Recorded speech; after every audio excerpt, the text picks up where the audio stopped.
Chapter 1. England before Anne. Imagine, for just a moment, that you are lying in a quiet chamber of stone with a faint crackle of a fire far away in a hearth.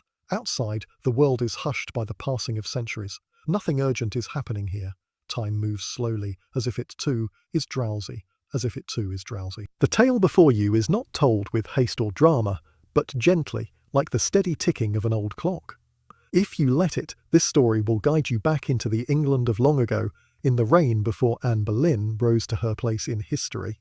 In the early 16th century, England was a kingdom both familiar and strange to us now. It was a land of rolling hills and damp meadows, where small villages clustered around wooden churches, and where London, already large and busy, was still a city of narrow streets, timbered houses, and the smell of smoke lingering in the air.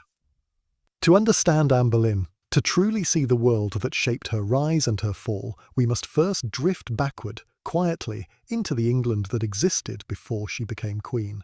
This was the England of the Tudors, a family that had seized the crown only a generation earlier.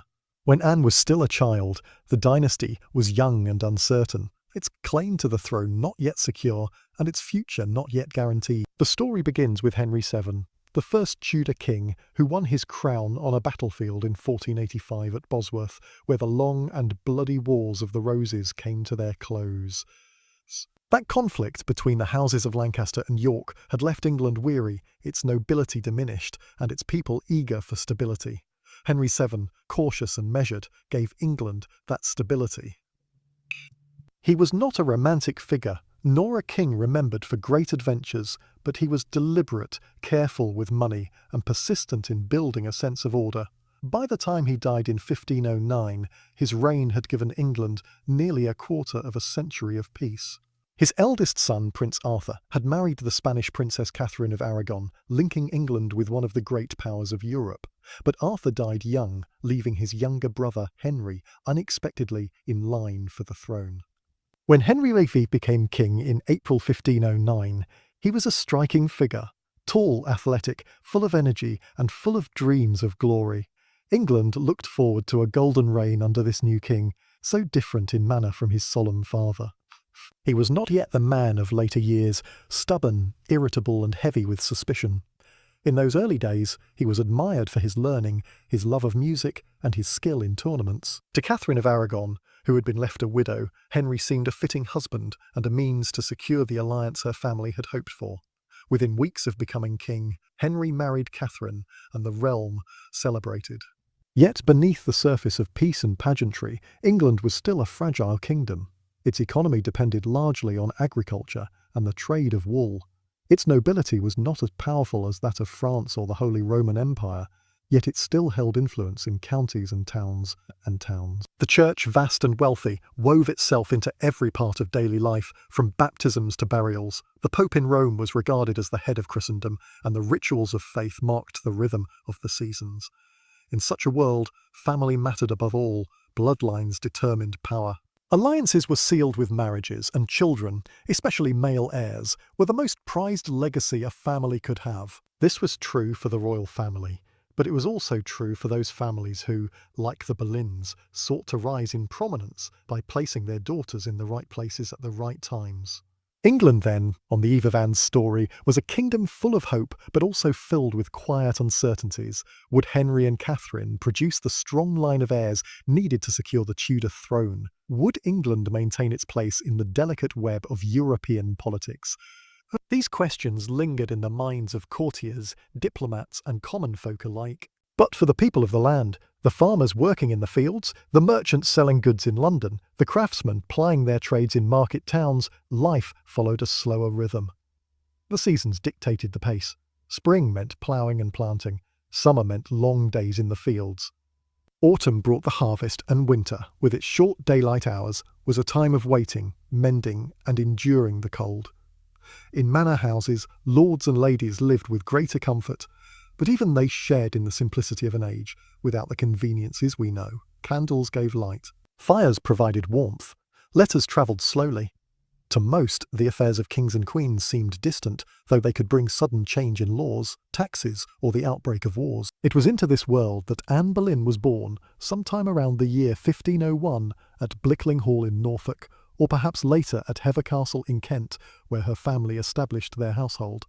But before we dwell upon her, it is important to linger here in the England that preceded her fame.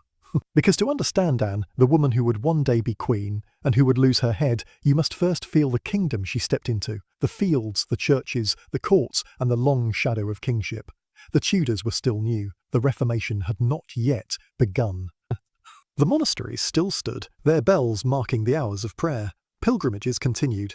Feasts and festivals filled the calendar, tied to saints' days and holy days. It was a world steeped in tradition, and yet it stood at the edge of immense change. Henry VIII, in his youth, embodied that sense of possibility.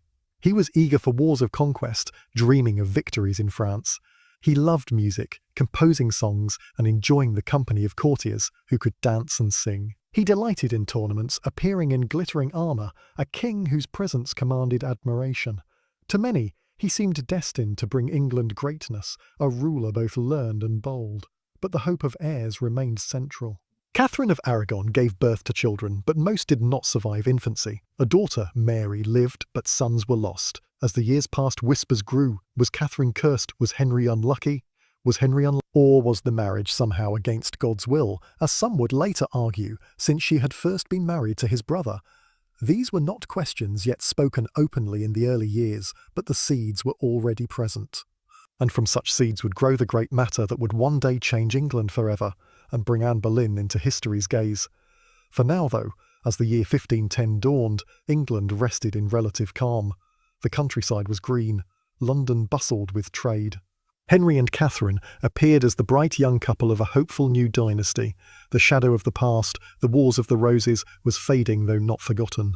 And in a quiet household, far from the king's glittering court, a girl named Anne was growing up, unaware that she would one day stand at the very centre of this kingdom's destiny. The story of Anne Boleyn cannot begin without this scene. A kingdom young with promise, a king full of vigour, and a queen beloved for her dignity and piety. The stage was set, the actors were in place. The world awaited the drama that would unfold, though for now it all seemed peaceful, steady, and calm. England in the early 16th century was not a nation of fast change or restless ambition, but a kingdom still recovering from generations of turbulence. The Wars of the Roses had left their scars. Entire noble families had been cut down, leaving estates without heirs and power vacuums for others to fill. Henry VII had worked tirelessly to stitch the torn fabric of the realm back together, reducing the might of great lords, strengthening the hand of the crown, and filling his treasury carefully coin by coin. The court that Anne would one day enter was, at this stage, still forming its identity. Ceremonies were solemn, feasts were extravagant but rooted in medieval tradition, and the structures of royal power revolved around personal presence and favour. To be near the king was to matter. To be absent was to fade. The network of patronage defined everything. Who married whom, who gained offices, who prospered, and who fell into ruin. Yet, beyond the royal palaces, life moved at an altogether different pace. The majority of England's people lived in villages bound to the cycles of the land. The open field system still governed much of agriculture. Strips of land were divided among villagers, and communal responsibilities meant that ploughing, sowing, and harvesting were tasks shared, not individual. Sheep grazed across hillsides, and wool, long England's most valuable export, was sent to Flanders to be turned into fine cloth. The hum of looms, the bleating of animals, and the tolling of church bells gave the rhythm of daily existence. Religion was at the heart of this rhythm. The parish church was the centre of community life. It was not merely a place of worship, but a gathering space, a source of charity, and the keeper of records. Baptisms, marriages, and funerals all passed through its doors. Festivals, too, filled the calendar. Christmas, Easter, saints' days, harvest feasts. Pilgrimages were common, and shrines, such as that of Thomas Becket at Canterbury, still drew the faithful. The Pope in Rome was not a distant figure to ordinary people, but a symbol of unity in Christendom, even if his hand was felt through bishops and priests, rather than direct rule. Yet beneath this outward harmony, small changes were stirring. The printing press, first brought to England by William Caxton in the late 15th century, was gradually spreading literacy and access to ideas. Books were still expensive, but pamphlets and printed texts carried news and stories faster than before. Trade, too, was widening. Merchants from London dealt not only with the Low Countries but also with Spain, Portugal and beyond. Exotic spices, fine fabrics and new discoveries filtered slowly into English awareness. To the east, across the Channel, Europe was alive with both opportunity and danger. France was a constant rival, sometimes an enemy, sometimes an uneasy ally. The Holy Roman Empire, sprawling and powerful under rulers like Maximilian I and later Charles V, loomed large in diplomacy. Spain, newly united under Ferdinand and Isabella, had become a major force, boasting of victories in the Reconquista and exploration of new worlds across the ocean. The Italian states, wealthy and cultured, glittered with art and scholarship, but they were also battlegrounds where French, Spanish and imperial ambitions clashed. England, by comparison, was modest. Its resources were limited, its armies small, and its ambitions often checked by geography and finance. Yet it was not insignificant. Its island position gave it security, and its navy, though not yet dominant, was beginning to form an identity that would one day make England a maritime power. The question was always how the kingdom would position itself in the delicate balance of continental politics. Henry VIII in his early reign dreamed of being a great European prince, admired and feared like the monarchs of France and Spain. He married Catherine of Aragon not only out of affection, though by most accounts he was fond of her in their early years, but also for the powerful alliance she represented. Catherine was the daughter of Ferdinand and Isabella, one of the most prestigious dynasties in Europe. By her side, Henry believed his crown more secure, his kingdom more respected. At home, the young king cultivated the image of magnificence. Court entertainments became lavish spectacles. Masks, dances, hunts, and tournaments filled the calendar. Music and learning were encouraged, and Henry himself participated eagerly, showing his skill with instruments and his enthusiasm for theology. To be invited to court was an honour, but also a chance to gain influence and fortune. Those who pleased the king might rise, those who failed to catch his attention might remain in obscurity. Still, all the grandeur of court life could not obscure the deeper anxieties. England needed heirs. The Tudors were a new dynasty, and without sons, all could unravel. Catherine of Aragon bore several children, but most were lost in infancy. The survival of Princess Mary, born in 1516, was a joy, but the lack of a living son was a persistent worry. The uncertainty of succession was not merely a private sorrow for the royal couple, it was a matter of state, for it determined the stability of the entire realm. In the countryside, such worries seemed distant, yet they carried their own echoes. Families, too, depended on heirs to carry on their names and inherit their lands. Marriage arrangements, dowries, and kinship ties shaped the fortunes of gentry and merchants alike. It was in this social fabric that the Boleyn family began to weave its ambitions. The Boleyns were not yet the household name they would later become, but they were rising. Thomas Boleyn, Anne's father, was skilled in languages and diplomacy. Through service at court, he gained favour and connections. Anne's mother, Elizabeth Howard, came from the prestigious Howard family, one of the leading noble houses in England. This union of service, ambition, and noble blood gave the Boleyn children, Mary, George and Anne, the foundation from which their later prominence would grow. The wider cultural world that shaped Anne's early years was one of contrasts.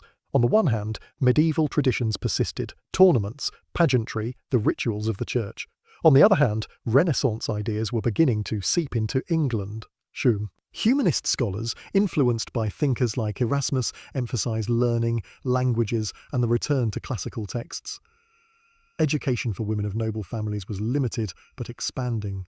Girls like Anne might learn not only to read and write, but also to speak French, to sing, to dance, and to carry themselves with the refinement expected in courtly circles. This mixture of old and new defined England in the years before Anne's rise. It was a land still rooted in its medieval past, yet leaning gently toward a future of religious, political, and cultural transformation. The king and queen represented continuity, but their struggles with heirs foreshadowed change.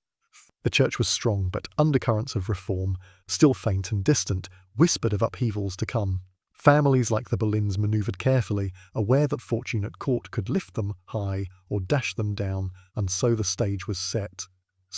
The kingdom was at peace, but it was not a peace that would last. The monarch was strong, but he carried with him desires and ambitions that would one day shake the foundations of church and state. The people lived their lives with the quiet persistence of generations, unaware that within a few decades their land would look utterly different. For now, though, in the first years of the 16th century, England remained calm. The days were measured by the tolling of bells, the seasons by the planting and harvest.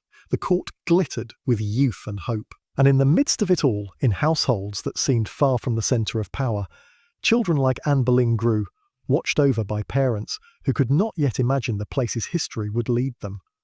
This was England before Anne. A kingdom balanced between the old world and the new. A dynasty in need of heirs, a people steady in their routines, and a future waiting quietly that would soon unfold in ways none of them could foresee. Chapter 2. The Boleyn family. The story of Anne Boleyn, though often remembered as one of queenship and tragedy, does not begin at the glittering heart of Henry VIII court. It begins, instead, with a family whose ambitions and fortunes place them on the slow but steady path to prominence. To understand Anne, we must first pause to look carefully, calmly, at the Boleyn family itself, their roots, their connections, and the world into which they were born. The name Boleyn, sometimes spelled Bullen in contemporary documents, was not one of the great houses of medieval England. It was not as ancient as the Nevilles or as powerful as the Howards. The Boleyns belonged to a class that historians sometimes call the anew men of the Tudor age, families who rose through a mixture of landholding, royal service, and advantageous marriages, rather than through centuries of inherited nobility.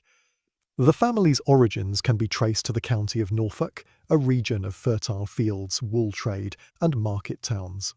Geoffrey Boleyn, Anne's grandfather, was a figure of some note in London during the mid-15th century. Originally from a modest background in Norfolk, Geoffrey became a successful mercer, trading in fine fabrics, silks, and luxury goods. London's mercers were among the wealthiest and most influential guild members, and Geoffrey's success brought him wealth enough to purchase land and establish a position among the gentry. His rise was typical of the age, commerce leading to status, trade giving way to landed respectability. Geoffrey Boleyn married into the wealthy family, which gave him further connections. He also served as Lord Mayor of London in 1457, a sign of the prominence he had achieved. By the time of his death in 1463, he had acquired estates that laid the foundation for his descendants' further ascent. His children inherited not only wealth, but also the expectation of continued advancement. Of Geoffrey's sons, William Boleyn stands out, for he was the father of Thomas Boleyn, Anne's father. William married Lady Margaret Butler, daughter and co-heiress of Thomas Butler, the 7th Earl of Ormond, an Irish nobleman with deep ties to the old Anglo-Irish aristocracy. This marriage brought the Boleyns not only wealth, but also a claim, however contested, to noble titles. It was a significant step upward, from mercantile London to the fringes of the nobility. Their son, Thomas Boleyn, would carry the family yet further. Born around 1477, Thomas was educated and ambitious. His inheritance included not only estates but also the expectation that he would serve at court. Skilled in languages, particularly French, Thomas found employment in diplomacy. His ability to navigate the intricacies of negotiation made him a useful servant to the crown. In the Tudor world, such skills could be more valuable than armies or land, for they placed a man in the king's service and within reach of influence. Thomas married Elizabeth Howard, a match that proved decisive for the family's fortunes. Elizabeth was the daughter of Thomas Howard, who in time became the 2nd Duke of Norfolk, one of the most powerful noblemen in England. Through this marriage, the Boleyns were linked to one of the greatest families in the realm. The Howards were ancient and prestigious, with a lineage stretching back to the medieval Earls of Norfolk. They were warriors, courtiers, and politicians of the first rank.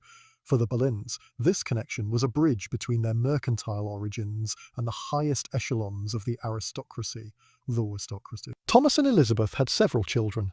Among them were George, who would later become Viscount Rochford, Mary, who would gain notoriety as Henry VIII's mistress, and Anne, the daughter whose fate would overshadow them all. The children grew up with the advantages of education, connections, and a sense of belonging to a family on the rise. The Boleyn estates were spread across southern England. Blickling Hall in Norfolk, though often associated with Anne's birth, was not long held by the family. Hever Castle in Kent became their principal seat. Hever was a moated castle, not vast but comfortable, surrounded by orchards, gardens, and farmland. Within its walls, the Boleyn children received their early upbringing, learning the manners, languages, and graces that would prepare them for life at court. To imagine the world of Anne's childhood, one must picture the rhythm of life in such a household. Servants tended to daily needs. Tutors provided instruction in reading, writing, and religious devotion. For girls, the education also included music, needlework, and the courtly arts of dancing and conversation. Families like the Boleyns prepared their daughters for futures in which marriage or court service might bring alliances, advantages, and influence. Thomas Boleyn's career carried him often away from Hever. His diplomatic service brought him into contact with courts across Europe. He represented Henry VIII in missions to the Netherlands, France, and elsewhere. Each success gained him further trust, and with trust came advancement.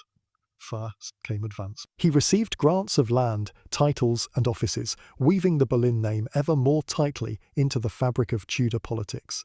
Elizabeth Howard Boleyn, meanwhile, oversaw the household and ensured her children's upbringing reflected the dignity of their station. As a Howard, she carried with her the pride of a great lineage. Though not as wealthy as her ducal kin, she embodied the connection that gave the Boleyns legitimacy in noble society. The family's position was, however, always a matter of balance. They were not dukes or earls themselves. Their prominence rested on service, alliances, and the king's favour. Such a position could rise rapidly, but it could also collapse if fortune turned. The Boleyns' fate, like that of so many Tudor families, was bound to the shifting currents of court politics. In the larger picture, the Boleyns represent the fluidity of Tudor society. The fall of the old nobility during the Wars of the Roses had created space for new men and their families. The Tudors, themselves upstarts by European standards, valued service, loyalty, and ability. Men like Thomas Boleyn, with skill in languages and diplomacy, could find themselves entrusted with vital roles. Marriages, like that of Thomas to Elizabeth Howard, cemented these gains. The blending of mercantile wealth with noble blood was a hallmark of the age. For Anne and her siblings, this family background was decisive. They were neither obscure gentry nor untouchable aristocracy. They occupied a liminal space close enough to the court to be drawn into its service, yet still striving for greater recognition. It was this mixture of ambition and opportunity that shaped Anne's path. As the 16th century unfolded, the Boleyn family would find themselves drawn ever deeper into the affairs of the crown. Their fortunes would rise with Anne's ascendancy, and their ruin would come with her fall. Yet in these early years, at Hever and within the circle of kinship and service, they seemed simply another family of the Tudor age, prosperous, ambitious, and attentive to the delicate art of survival in a kingdom where favour was everything. Their story reminds us that history is not only shaped by great kings and queens, but also by the families who sought, through careful marriages and loyal service, to climb the ladder of opportunity. The Boleyns were not destined from the start to make history. Yet by the chance of their alliances, the skills of their members, and the choices of kings, they became central to one of the most famous dramas of the English past. For now, though, in the quiet years of Anne's childhood, the Boleyns were simply preparing through education, through service, through connection. Preparing for a future none of them could yet foresee, a future in which their name would become known across the realm and remembered for centuries to come. Chapter 3. Anne's early years. Anne Boleyn's early life, though less well documented than her years at court, provides essential insight into the woman she would become. It is in these quieter beginnings, her childhood at Hever Castle, her education, and her formative experiences abroad, that the foundation of her later influence was laid. To understand Anne's character, her intellect, and the refinement that set her apart, one must first linger in these formative years. The exact year of Anne's birth remains uncertain. Historians have long debated whether she was born in 1501, 1502, or perhaps as late as 1507. The uncertainty itself speaks to her initial obscurity. She was not, at the time, considered destined for greatness. Unlike royal children, whose births were carefully recorded, Anne's entry into the world passed without fanfare. What can be said with some confidence is that she was born into a family poised on the threshold of advancement. with both her father's rising career and her mother's noble lineage promising opportunities. Her earliest years were likely spent at Blickling Hall in Norfolk, one of the Boleyn estates, though the family later made Hever Castle in Kent their principal residence. Hever, surrounded by a moat and nestled among orchards, was a modest but comfortable seat, suitable for a gentry family seeking prominence. Within its walls, Anne would have learned the fundamentals of her upbringing, manners, piety, and the basic skills expected of a girl of her station. For education for girls in early 16th century England was not universal, but among noble and gentry families it was increasingly valued. Anne's father, Thomas, with his keen awareness of courtly expectations, ensured that his children were well instructed. Reading and writing formed the basis, but for daughters, education extended to accomplishments that might serve them in noble households or in advantageous marriages. Anne, therefore, would have learned music, embroidery, and dancing, as well as how to manage a household and converse with grace. Yet, Anne's education went beyond the ordinary. Around the age of 12 or 13, she was sent abroad to the court of Margaret of Austria in the Netherlands. This decision was not unusual. Thomas Boleyn, with his diplomatic ties, recognised the value of continental refinement. The Low Countries, under Margaret's regency, were a hub of humanist learning and cultured sophistication. There, Anne encountered a world of books, languages and manners far broader than what she might have experienced at Hever. Margaret of Austria, daughter of the Holy Roman Emperor Maximilian I, was an accomplished ruler and patron of the arts. Her court in Mechlin attracted scholars, poets and diplomats. For a young English girl, it offered not only education but also exposure to a cosmopolitan environment. Anne studied French and Latin, learned the etiquette of European courts, and absorbed the elegance of dress and conversation that would later distinguish her in England. Her time in the Netherlands was relatively brief, for soon Thomas Boleyn arranged for Anne to continue her service in France. She became a member of the household of Mary Tudor, Henry VIII's younger sister, who married King Louis XII of France in 1514. Although Louis died shortly after the marriage, Anne remained in France, serving first Mary and later Queen Claude, the wife of Francis I. It was in France that Anne's character was most deeply shaped. The French court, vibrant and sophisticated, was alive with Renaissance culture. Music, poetry, art and theological debate mingled with courtly display. Queen Claude's household, though devout and pious, still placed Anne in the heart of a world where refinement was expected. Anne's command of the French language became fluent, her sense of fashion acute, and her manners polished to the standard of Europe's most admired court. More than refinement, however, France gave Anne an exposure to ideas, humanist thought, which emphasised the study of classical texts, and the value of individual learning was flourishing. Scholars like Erasmus influenced circles across Europe, and reformist whispers, though not yet the thunder of the Reformation, were beginning to circulate. Anne would not become a radical thinker, but her later support for reformist preachers and writers suggests that she absorbed something of this intellectual climate during her years abroad. While the exact details of her service in France are scarce, what is clear is the impression it left upon her. When Anne returned to England in the early 1520s, she was markedly different from many of her peers. She spoke French elegantly, dressed with continental flair, and carried herself with a sophistication uncommon in Tudor court circles. She was not noted for conventional beauty. Even contemporaries who admired her spoke, instead of her dark eyes, her wit and her grace. What set her apart was not appearance alone, but presence. These early years abroad also forged Anne's resilience. Living away from home from such a young age required adaptability. Service in noble households demanded attentiveness, patience, and the careful navigation of hierarchies.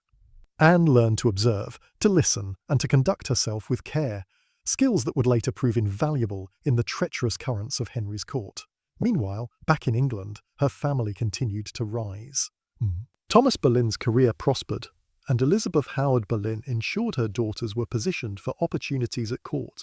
Mary Boleyn, Anne's elder sister, also spent time in France and would later attract attention for her liaisons, including with King Francis I and later Henry VIII himself.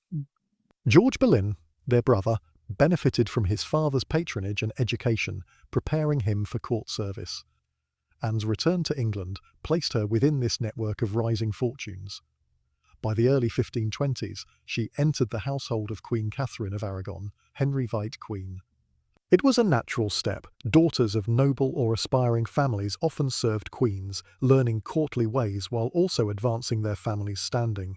For Anne, it was the beginning of her direct connection with the English crown, though at the time there was no sign of the destiny that awaited her. Her early years, then, were marked not by dramatic events, but by steady preparation.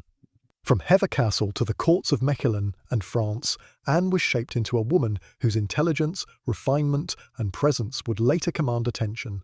She carried with her the imprint of continental culture, the lessons of noble service, and the ambition of a family climbing toward power. What began as the ordinary path of a gentry daughter, education, service, and preparation for marriage, would become, through the chance of circumstances and the desires of a king, the foundation for one of the most famous chapters in English history. Yet in these years there was no foreshadowing of execution, no hint of the crown. There was only a girl learning, observing, and quietly becoming the woman whose life would alter the course of a kingdom. Chapter 4. The Tudor Court. The Tudor court of the early 16th century was not simply a collection of nobles, advisors, and servants clustered around the monarch. It was a living organism in its own right, with its own rhythms, rules, and unspoken hierarchies. To understand Anne Boleyn's eventual rise, one must first understand the environment into which she stepped when she returned from her years abroad. The English royal court of Henry VIII was a place of spectacle and politics, a carefully orchestrated theatre where every gesture, every look, and every word could matter. It was both glittering and precarious, a place where fortunes could be made and reputations could be destroyed. The daily life of the court revolved entirely around the person of the king. The Tudor monarch was not a distant figurehead, but a visible presence, the focus of loyalty and ambition alike. Wherever the king went, the court went too, trailing from palace to palace, following the rhythms of the seasons and the needs of governance. The court could be found at the great halls of Greenwich or Whitehall, or sometimes at smaller, quieter residences. Yet wherever it resided, the court was at once a household and a stage, simultaneously private and public. Henry VIII courtiers lived in close proximity to one another, sharing corridors, chambers, and duties which bred both intimacy and rivalry. In these grand halls, a great portion of life centred upon ceremony. The Tudor world believed deeply in display as an expression of power. Feasts were carefully arranged, tournaments were staged, and audiences with the king were governed by intricate ritual. Nobles competed for precedence at the table, for the right to stand closest to the monarch, and for minor, yet symbolically important offices in the royal household. To serve as the king's cupbearer or to assist him in dressing might seem menial tasks, yet in truth they were positions of influence, for proximity to Henry meant access to his ear. For women of noble birth, the court offered both opportunities and constraints. Ladies in waiting to the Queen, and occasionally to the King's sisters or daughters, formed part of the Queen's household. They assisted with dress, embroidery, and reading, but their presence at court also brought them into the centre of political life. Marriages were arranged, alliances forged, and reputations made or lost in these circles. Anne Boleyn would later occupy such a role in Queen Catherine of Aragon's household, but before her arrival, the pattern of life at court had already been long established. Beyond the ceremonial, there was the constant hum of governance. Councils were held, ambassadors were received, and letters dispatched across Europe. The Tudors, like their continental counterparts, relied upon an expanding bureaucracy. Secretaries, scribes, and advisors laboured in chambers close to the throne room. The great matters of the day were debated in solemnity, though always under the king's gaze. Henry VIII valued loyalty above all, and he expected his ministers to echo his will, even as they shaped policy with careful words. Religion also infused the atmosphere of the Tudor court. Before the upheavals of the Reformation, which Anne herself would come to symbolise, the court was profoundly Catholic. Mass was heard daily, prayers offered, and chaplains employed. The king was known for his piety, commissioning prayers and encouraging processions. The liturgical calendar marked the year, with great feasts such as Easter and Christmas celebrated with elaborate ritual and display. For courtiers, attendance at religious services was both an act of faith and a performance of loyalty. The cultural life of the court flourished in this period as well. Henry VIII was not merely a warrior king, but also a patron of music, poetry, and learning. He composed songs, played the lute, and encouraged entertainments that reflected Renaissance tastes spreading from Italy and France. Elaborate performances of music, dance, and costume were staged for the court's delight. Noblemen and women alike took part, disguising themselves in costumes that blurred lines of identity, if only for an evening. Such diversions were not trivial. They were part of the court's language of display and sophistication. To be skilled in music, dance, or poetry was to gain favour in the eyes of both the king and his courtiers. Politics, however, was never absent, even in moments of pleasure. Behind the laughter of a mask or the pageantry of a joust lay the subtle calculations of noble families. Every gift to the king, every witty remark, every skillful performance was measured. Who was invited to participate, who was excluded, and who gained the king's smile. All carried weight. The factions within the court could shift with remarkable speed. One day, a courtier might be favoured, enjoying the warmth of royal attention. The next, he might find himself dismissed to his estates, forgotten or ruined. The Tudor court was also a place of constant movement and sound. The echo of footsteps on stone floors, the shuffle of servants carrying trays of food, the clatter of horses in the stables, and the murmurs of diplomats in conversation all mingled together.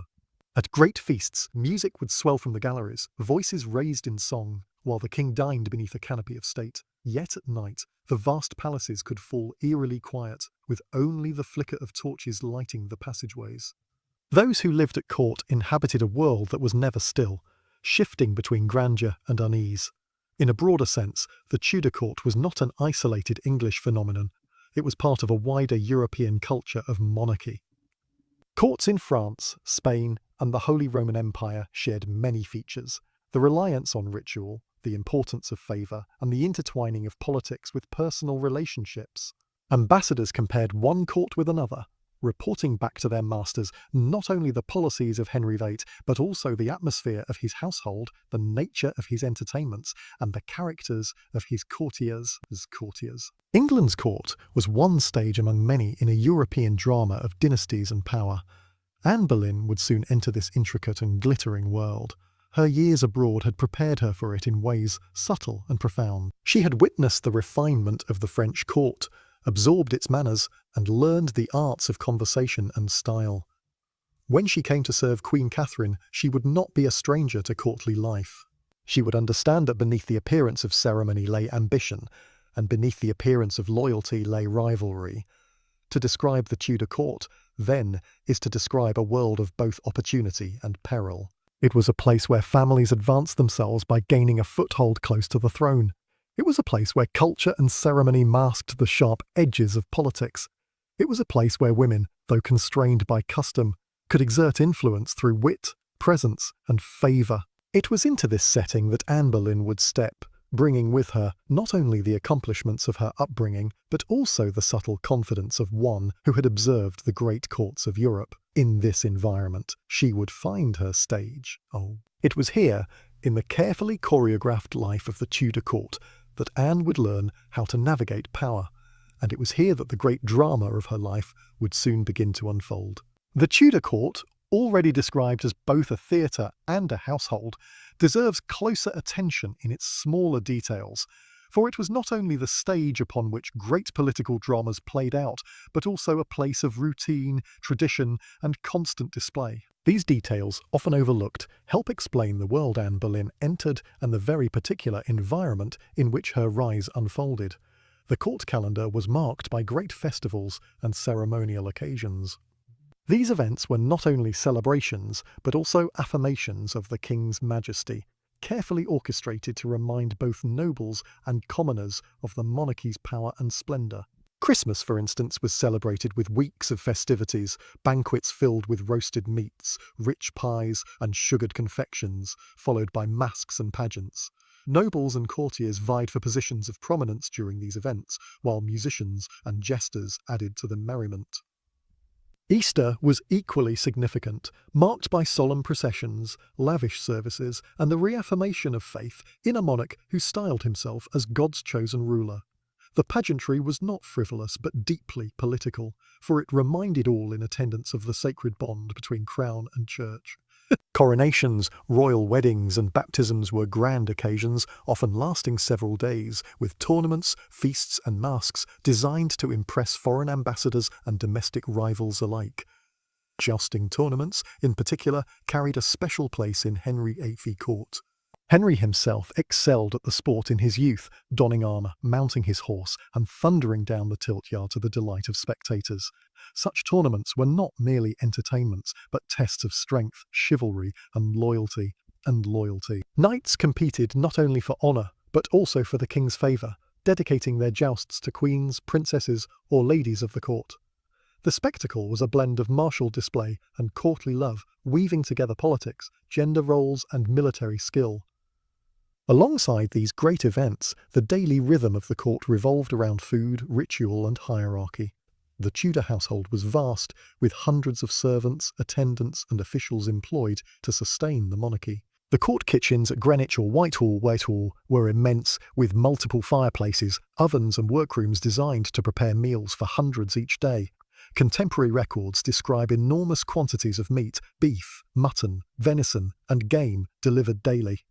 Fish, too, was central to the diet, particularly on fast days when meat was forbidden. Ale flowed freely, consumed in great quantities even at breakfast, for water was often unsafe to drink. Meals were both sustenance and ceremony. The king dined in public, often beneath a canopy, with courtiers watching and servants attending his every need. The order of seating was carefully regulated, reflecting each person's rank and favour.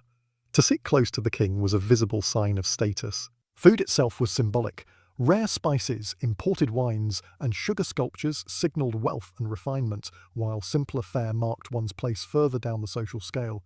For courtiers, dining was a performance, a chance to be seen, to converse, and to display refinement. Fashion played a central role in this performance of courtly life. Clothing in Tudor England was not merely a matter of taste, but a declaration of wealth, rank, and even moral standing. Sumptuary laws regulated who could wear what, ensuring that fine silks, velvets, and furs remained the preserve of the nobility. Henry VIII himself was famed for his extravagance in dress, appearing in doublets of cloth of gold, lined with ermine, adorned with jewels. The court followed suit, with men wearing slashed sleeves to reveal contrasting fabrics beneath, and women arrayed in gowns of rich brocade, with square necklines and tight-fitting bodices.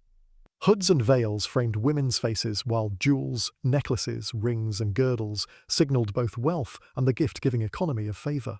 The visual splendour of the court was no accident. It was a political necessity, projecting an image of magnificence to both foreign ambassadors and domestic subjects. Yet it also created a constant pressure upon courtiers to display wealth and fashion, a burden that sometimes strained even noble families' finances. For women, fashion carried particular significance. A carefully chosen gown, worn at the right event, could enhance one's presence at court. It was in such environments that Anne Boleyn's distinctive style, dark eyes, French-influenced gowns, and elegant manners would later capture attention. Behind the glamour, the structure of the royal household sustained this life of ceremony. The household was divided into two main spheres, the household above stairs and the household below stairs. The former included the king's immediate attendants, gentlemen of the privy chamber and ladies in waiting, while the latter included the cooks, grooms and labourers who ensured the court functioned smoothly. The privy chamber was of particular importance, for it granted access to the king in his more private moments. Those who gained entry to this inner circle wielded influence far beyond their formal rank. It was a sphere carefully guarded, and competition for entry was fierce. The Queen's household mirrored that of the king, though on a smaller scale. Catherine of Aragon maintained her own staff of attendants, chaplains and ladies. These ladies in waiting were typically drawn from noble families, serving both to support the Queen and to advance their family's fortunes. Service in the Queen's household could offer young women opportunities for advantageous marriages, access to patronage, and visibility in the royal orbit. It was within this context that Anne Boleyn would later return to England, appointed as one of Catherine's ladies. The role of women in the Tudor court deserves close consideration. While barred from formal political office, women exercised influence in subtle and significant ways. queens acted as intercessors, petitioning the king on behalf of supplicants. Noble women managed estates, oversaw households, and maintained networks of patronage. In court life, women's presence was central to the ideals of chivalry and courtesy. Their approval was sought in tournaments. Their opinions were courted in conversation. A clever remark, a graceful dance, or a well-placed word could shape perceptions and even decisions. At the same time, the dangers for women were considerable. Reputation was everything. A woman accused of impropriety, however unjustly, could see her standing destroyed. Gossip circulated quickly in the corridors of power, carried by servants, ambassadors, and rivals alike.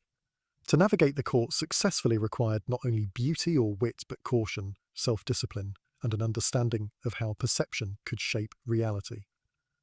It was in precisely this atmosphere that Anne Boleyn would later thrive and, eventually, falter. The court's atmosphere was also marked by a blending of private and public. The king's private life was never wholly private. His meals, his hunts, his entertainments were observed, reported upon, and interpreted as political statements.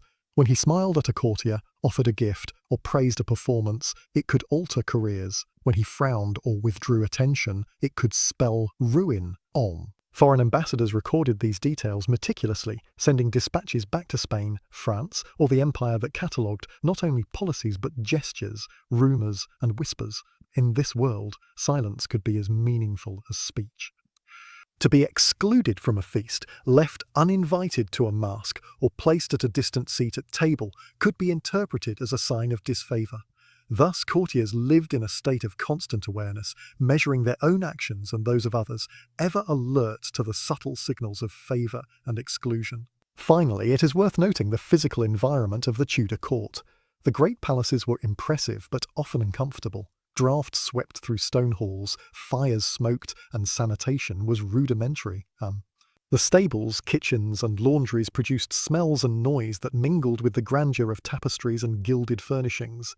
For all its magnificence, court life could be tiring, even exhausting.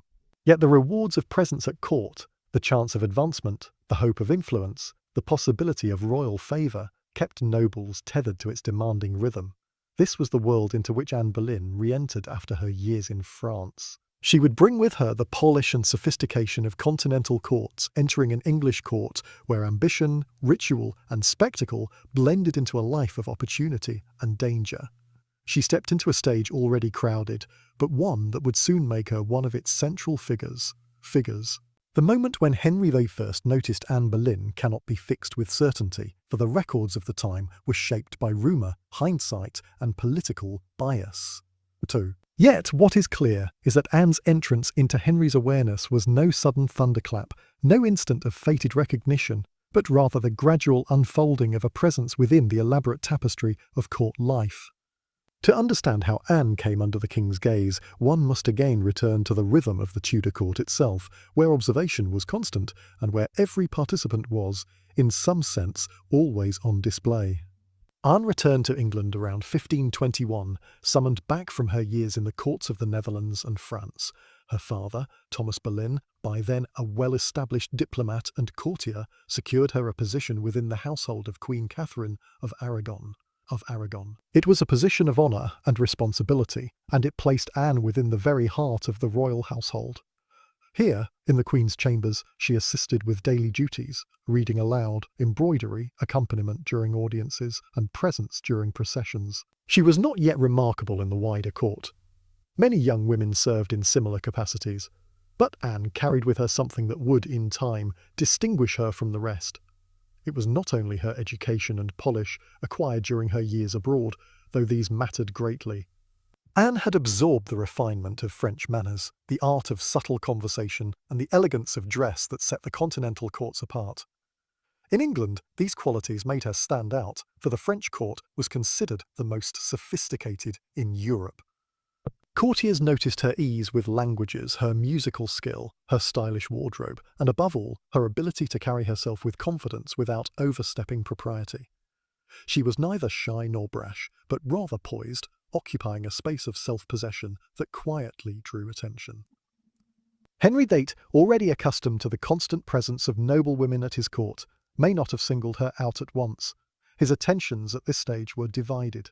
He remained married to Catherine, a queen he had once loved deeply, though by now their marriage bore strains. Doubly, though by now their marriage bore. Catherine had suffered repeated pregnancies that ended in stillbirth or death in infancy. Their only surviving child was a daughter, Mary. Henry, who longed for a son to secure the Tudor dynasty, grew increasingly restless. Catherine, now in her late 30s, seemed unlikely to bear another healthy child. This restlessness did not manifest solely in private frustration. It shaped Henry's conduct at court. He engaged in tournaments, feasts and hunts with great energy, surrounding himself with a circle of favoured companions. He had mistresses, though discreetly, as was expected of kings. One of these had been Mary Boleyn, Anne's elder sister, who had served as one of Catherine's attendants.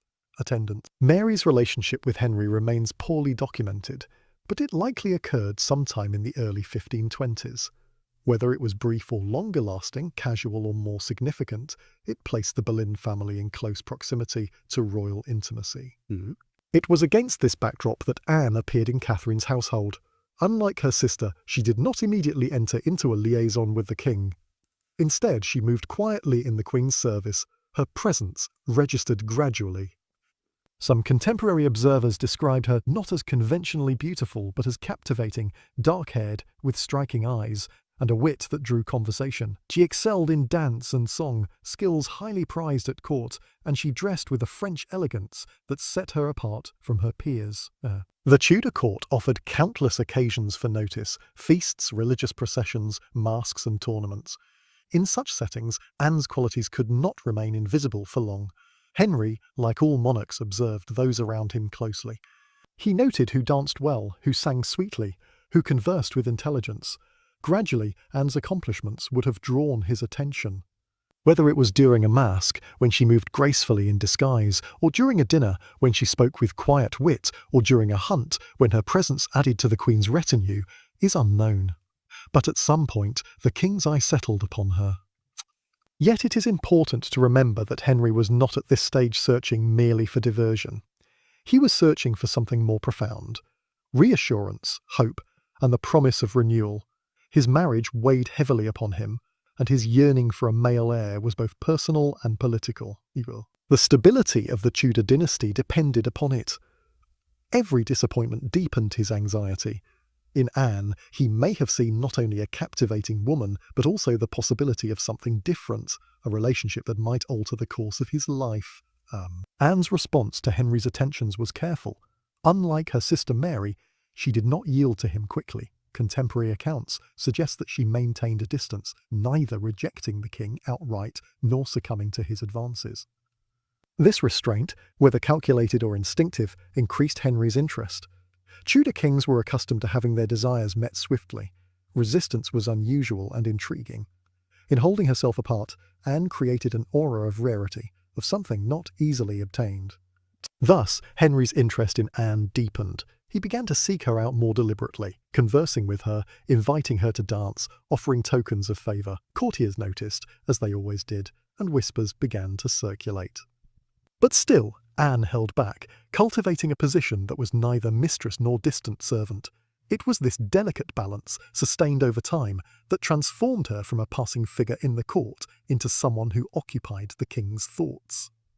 By the mid-1520s, Anne Boleyn was no longer simply one of the Queen's ladies. She was becoming, slowly and unmistakably, a presence in the king's imagination. The court, ever alert to shifts in royal favour, began to take note. What had once been the quiet service of a lady-in-waiting was turning into the beginning of a drama that would in time alter not only the life of Anne herself, but the very course of England's history. It is in these subtle moments, the glance, the dance, the word exchanged, that history so often begins. Henry VIII had turned toward Anne Boleyn, and from that simple fact, an entire chain of events would unfold: the unravelling of a marriage, the break with the Catholic Church, and the rise and fall of a queen. But at this stage all was still quiet, the story still in its early chapters, the outcome not yet visible. What existed was only a gaze, and the sense of possibility it carried within it. The early stirrings of Henry's interest in Anne Boleyn must be understood in the cultural framework of the time, when the courtly world was shaped not only by politics and religion, but also by a deeply rooted tradition of what contemporaries called courtly love. This tradition, inherited from the poetry and practices of medieval courts in France and Burgundy, prized the idea of a noble lady who stood at once close and distant, an object of admiration, service and desire, but also one who maintained a degree of reserve. At Henry's court, the ideals of chivalry and courtly love were constantly performed in tournaments, masques, and poetic exchanges. Knights would dedicate their jousts to a lady of the court, carrying her favour into the lists, while musicians composed verses that extolled beauty and virtue. The language of love was stylized, formal, and filled with metaphor. To speak of a serving, a lady was not to imply literal service, but rather a posture of devotion in which the lady's acceptance or refusal gave meaning to the knight's struggle. Such exchanges were at once symbolic and real. They reflected ideals of honour and loyalty, while also creating opportunities for flirtation and attachment. Henry VIII himself delighted in these rituals. From his youth, he had been steeped in the culture of chivalry, reading romances, practicing arms and composing verse. He enjoyed the theatre of declaring himself a lady's champion, of placing a token on his sleeve, of writing songs that hinted at passion under the veil of allegory. Vive. He was not only a warrior king, but a Renaissance prince who saw himself as both poet and lover. His court, therefore, was suffused with an atmosphere in which expressions of admiration toward ladies were expected, even demanded. It was in this context that Henry's notice of Anne could first take shape. His interest in her was not, at least at the beginning, outside the bounds of what was considered normal courtly exchange, yet Henry's personality lent these rituals particular intensity.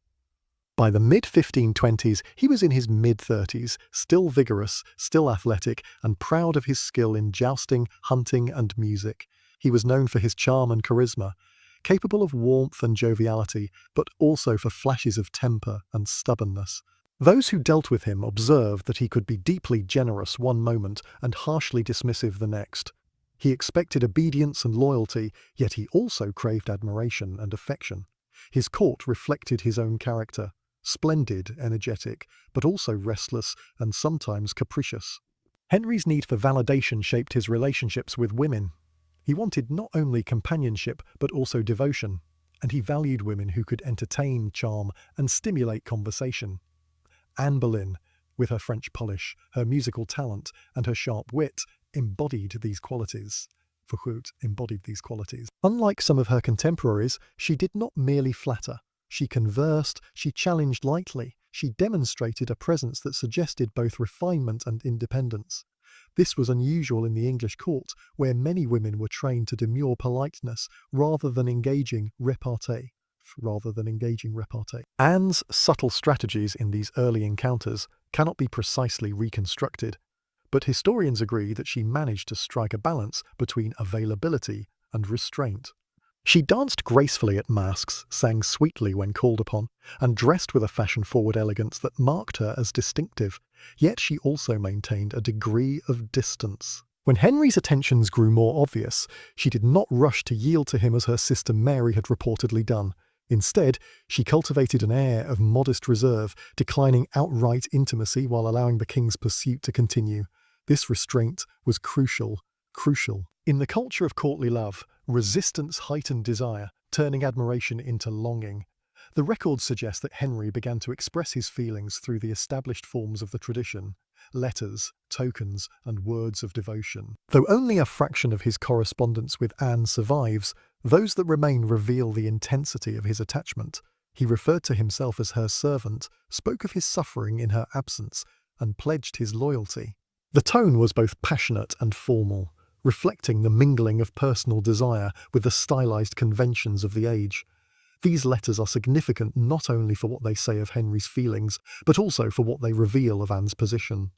She had become, in effect, the lady at the centre of a courtly drama, the focus of the king's attention, and by extension, of the entire court's gaze. Anne's refusal to become merely the king's mistress was not only a personal choice, but a strategic one. She understood, perhaps from observing her sister's experience, that mistresses could be quickly discarded once novelty faded. To protect herself and to secure a more lasting place, she positioned herself differently. She did not deny Henry's advances outright, which might have endangered her position, but she withheld the ultimate surrender of intimacy. By doing so, she transformed the king's pursuit into a prolonged courtship, one that elevated her status while keeping her reputation intact. This dynamic also revealed the evolving state of Henry's marriage to Catherine of Aragon. By the 1520s, Catherine was respected, but no longer able to fulfill the king's deepest desire, the provision of a male heir. Her devotion, dignity, and piety were beyond question, but her age and health made the likelihood of further successful pregnancies slim.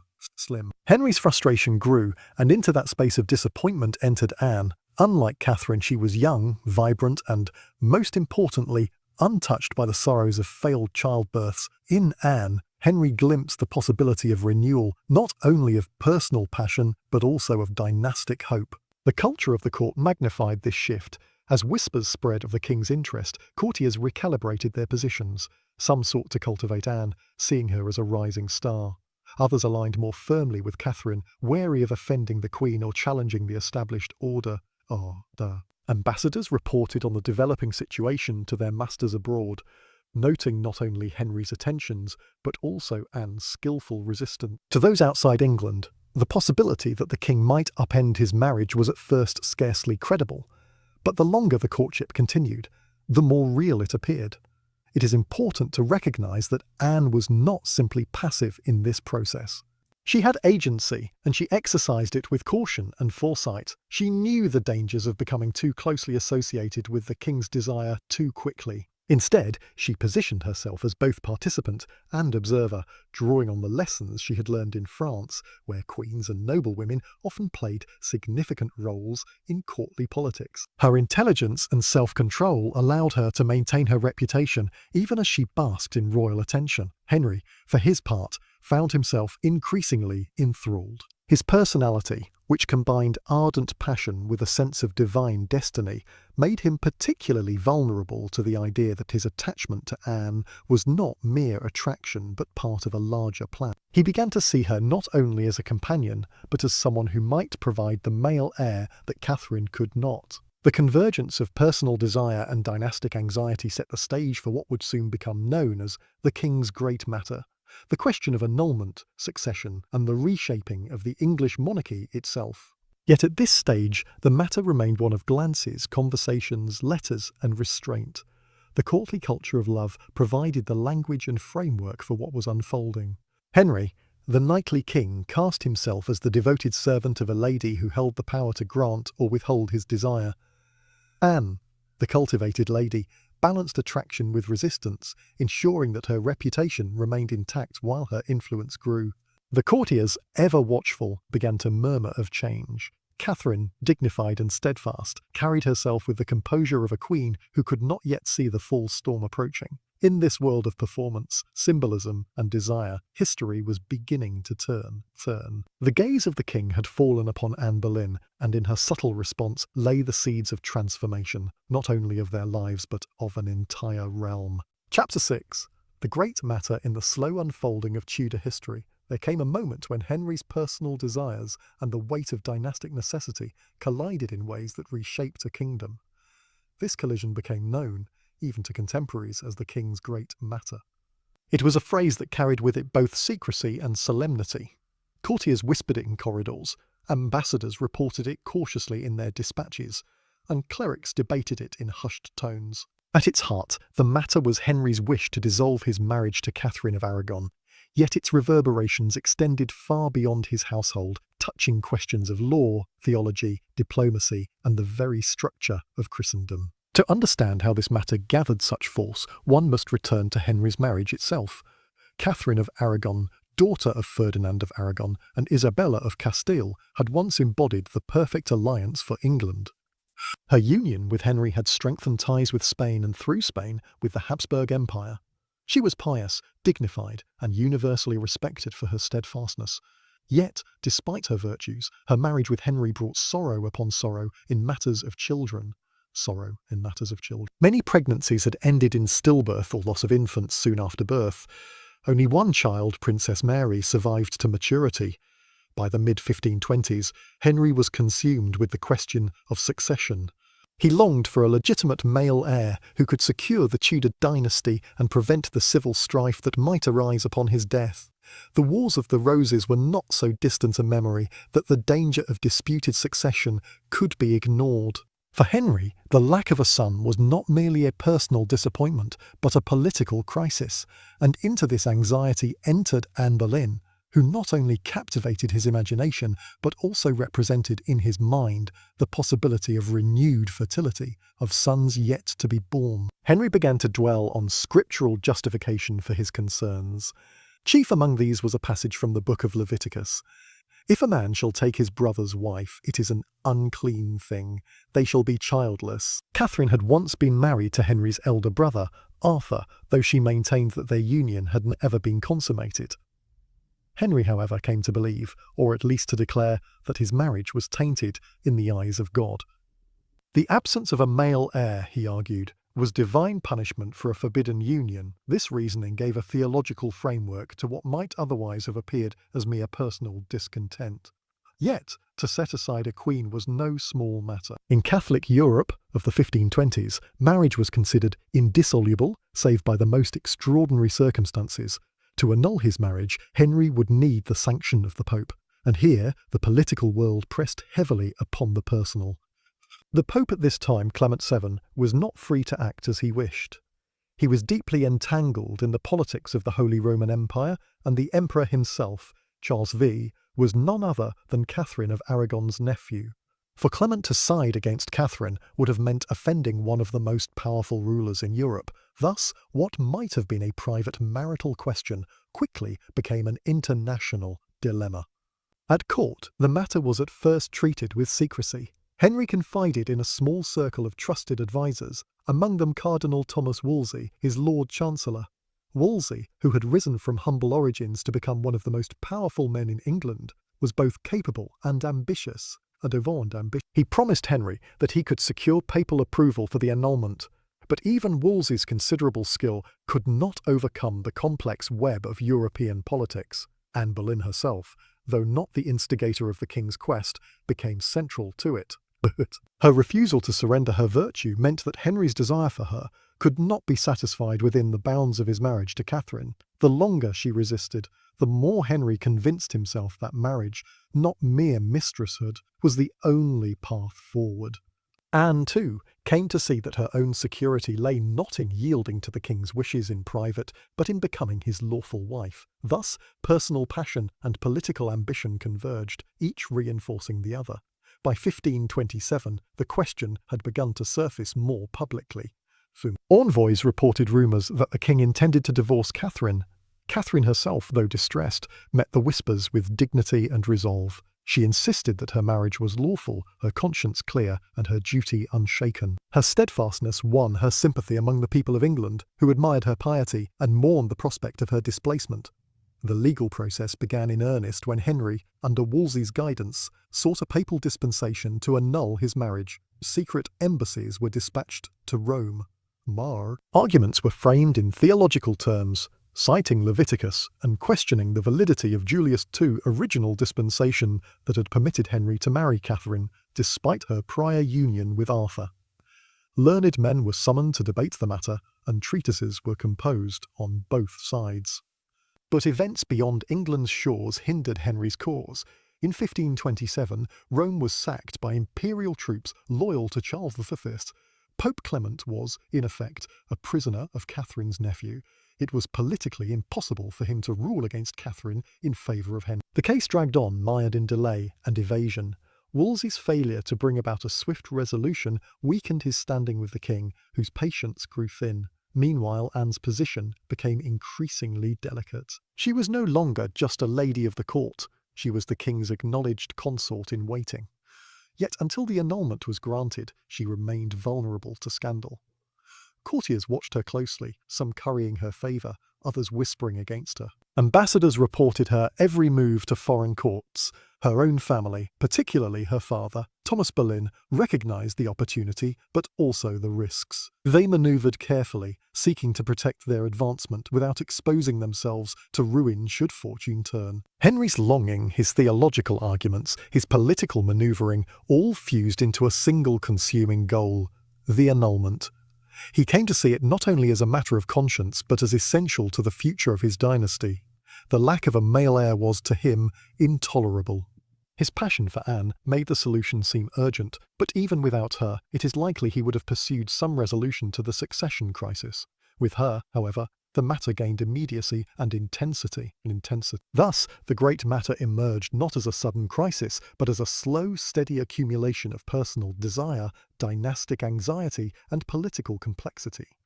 It began in the private chambers of the king, but soon extended into every corner of England's religious and political life. Priests debated it in sermons, scholars wrote tracts, foreign courts speculated, the common people whispered.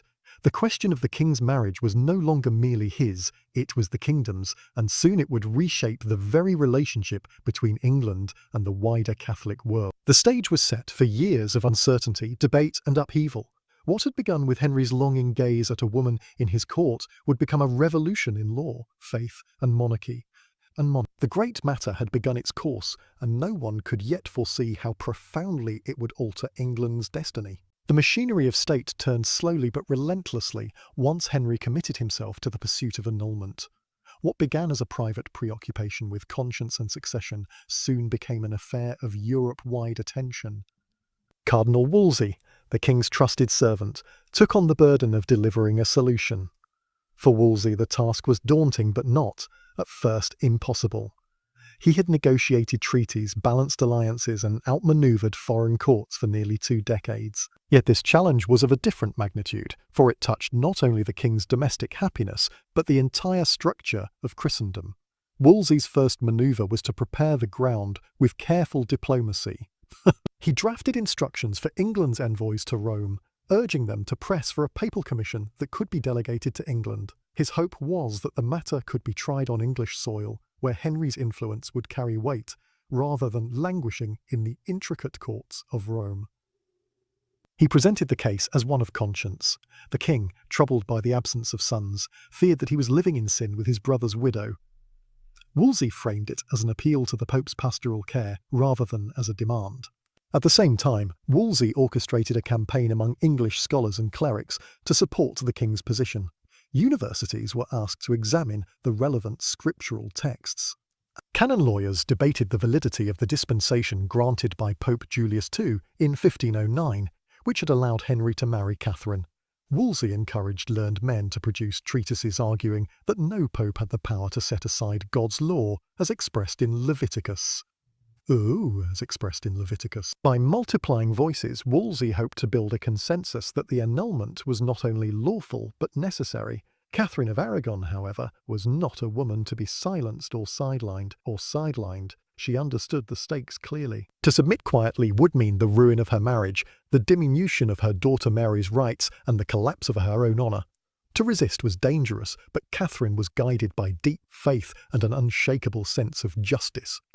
She declared firmly that her marriage was valid and that she had entered it in good conscience. She insisted that her union with Prince Arthur had never been consummated, and therefore the Levitical prohibition did not apply. Her position was not only a legal argument, but also a moral stance. She would not accept disgrace to protect Henry's convenience. Catherine's resistance drew admiration from many. Her dignity impressed the English people, who had long seen her as a model queen, pious, charitable, and steadfast. Sermons were preached in her favour, and common women spoke of their sympathy for her plight. The sight of a devout queen abandoned for a younger woman stirred unease among subjects who valued stability and tradition. Catherine became a symbol of endurance, her calm bearing contrasting with the restless ambition that seemed to surround Anne Boleyn. Anne's role, meanwhile, was both delicate and decisive. She did not publicly agitate for Catherine's displacement, for to do so would risk scandal. Instead, she maintained her position as the king's cherished companion, carefully cultivating his affection and trust. She read with him, conversed with him, and provided the charm and wit that he found so captivating. At the same time, Anne surrounded herself with allies. Her family, particularly her father Thomas Boleyn and her uncle, the Duke of Norfolk, pressed their advantage at court. They recognised that Anne's influence over the king could be translated into political advancement. Anne's personal style further distinguished her. She wore the French fashions she had acquired in the courts of Margaret of Austria and Queen Claude, favouring French hoods over the heavier English gable hoods. Her clothing, her grace in dance, her skill in music, Turk, all set her apart from the more traditional English ladies. She was careful too to project modesty, ensuring that she could not be credibly accused of yielding to the king before marriage. Thus, while Catherine embodied traditional queenly dignity, Anne represented a new sophistication and vitality, and Henry was increasingly enthralled. International diplomacy complicated matters further. The Pope, Clement VII, was in a precarious position after the sack of Rome in 1527. Imperial troops, loyal to Charles V, had left the city in ruins and taken Clement effectively captive. Charles, as Catherine's nephew, had every reason to oppose an annulment that would dishonour his aunt. Clement, therefore, could not easily rule in Henry's favour without alienating the emperor, whose military power loomed large in Italy. The balance of European politics made Henry's request deeply problematic. Wolsey attempted to navigate these shoals with characteristic boldness. He sought to play France against the Empire, encouraging Henry to ally more closely with Francis I of France. A French alliance might, Wolsey hoped, offset Charles's influence and give the Pope room to manoeuvre. Treaties were negotiated and meetings arranged, such as the summit at Adamion in 1527, where Henry and Francis pledged friendship. Yet even with France's support, the annulment remained stalled, for Clement hesitated to act decisively against Charles. In England, the case eventually came before a special legatine court in 1529. Wolsey himself, along with Cardinal Lorenzo Campeggio, the papal legate, presided over the proceedings at Blackfriars in London. The court was charged with examining the validity of Henry's marriage and determining whether it should be annulled. Catherine appeared in person, kneeling before the king and delivering a speech of remarkable eloquence. She declared her marriage valid, her conscience clear, and her fidelity unshaken. Turning to Henry, she reminded him of their shared years, of her loyalty, and of her innocence. The moment stirred those who heard it, and Catherine's words were remembered long after. The trial dragged on, filled with legal argument and procedural delays. Campeggio, under instructions from Rome, was careful to avoid a decisive ruling. When the case was adjourned in July 1529 and referred back to Rome, Henry's frustration boiled over. The very outcome he had sought to avoid, the case being decided in the papal courts, had come to pass. His trust in Wolsey wavered, for Wolsey had promised resolution but delivered only stalemate. Throughout these years, Anne's influence grew more pronounced. She received titles and estates from the king, including the Marquisate of Pembroke in 1532, which marked her as more than a passing favourite. She was consulted on matters of policy and religion, and her household became a centre of courtly attention. Her support for reformist religious ideas, encouraged by figures such as William Tyndale and other proponents of vernacular scripture, aligned with the growing sense that Henry might seek a solution outside papal authority. Anne was not the architect of reform, but she gave voice and encouragement to those who argued that England's king need not be bound by Rome. The great matter thus developed multiple layers: a personal passion for Anne, a dynastic anxiety over succession, a theological debate over the validity of marriage, and a political struggle between England and the papacy. Each layer reinforced the others, creating a knot that grew more tangled with each passing year. For Henry, delay was intolerable. For Catherine, surrender was impossible. For Wolsey, success was elusive. For Europe, the question became a test of alliances and power. By 1529, the matter had reached an impasse. The Pope would not grant the annulment. Catherine would not yield. Henry would not relent. The king's frustration deepened into anger, and the once unshakable trust he had placed in Wolsey began to crumble. The great matter was no longer just a question of marriage. It was becoming a question of sovereignty, of whether England's king could shape his own destiny independent of Rome. And so, in the quiet corridors of power, whispers began to circulate. Perhaps the Pope's authority need not be the final word. Perhaps England itself could provide the solution.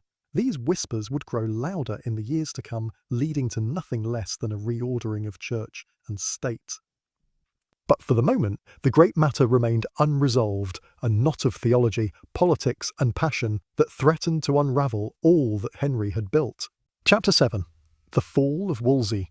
The story of Cardinal Thomas Wolsey's fall is, in many respects, the inevitable consequence of the great matter's entanglements. For nearly 2 decades, Wolsey had been the king's most trusted minister, wielding power and influence that rivaled that of any noble in the realm. He had risen from humble origins, the son of a butcher in Ipswich, to become Lord Chancellor of England, papal legate, and the architect of England's diplomacy. His brilliance, ambition, and tireless energy had carried him upward, and for many years Henry had leaned upon him with complete confidence. Yet in the late 1520s, the king's growing obsession with the annulment exposed the limits of Wolsey's power. What he could not deliver, freedom from Catherine and marriage to Anne, became his undoing. At the heart of Wolsey's downfall lay the Blackfriars trial of 1529. This court, convened under the joint authority of Wolsey and Cardinal Campeggio, was supposed to provide Henry with the resolution he so long desired, but instead of a swift annulment, it produced only delay and frustration. Catherine's eloquent refusal to submit, Campeggio's cautious manoeuvres, and the Pope's unwillingness to offend Charles V combined to derail the proceedings. When the case was adjourned to Rome, Henry felt not only thwarted but humiliated. The king, who prided himself on authority and mastery, found himself powerless before foreign decision-makers. His disappointment quickly turned into anger, and that anger sought a target. Wolsey, once indispensable, now appeared vulnerable. For years, his enemies at court had seethed under his dominance. The great nobles resented the power of a man of low birth who had risen so high. The Boleyn faction, eager to secure Anne's future as queen, viewed Wolsey with suspicion, for they believed he had not worked vigorously enough to advance the annulment. They whispered that Wolsey secretly favoured Catherine, or at least feared the consequences of openly defying Rome. Whether fair or not, the perception took root. Wolsey had failed the king. Henry himself had not abandoned Wolsey immediately. His affection for the cardinal had been genuine, built over many years of trust.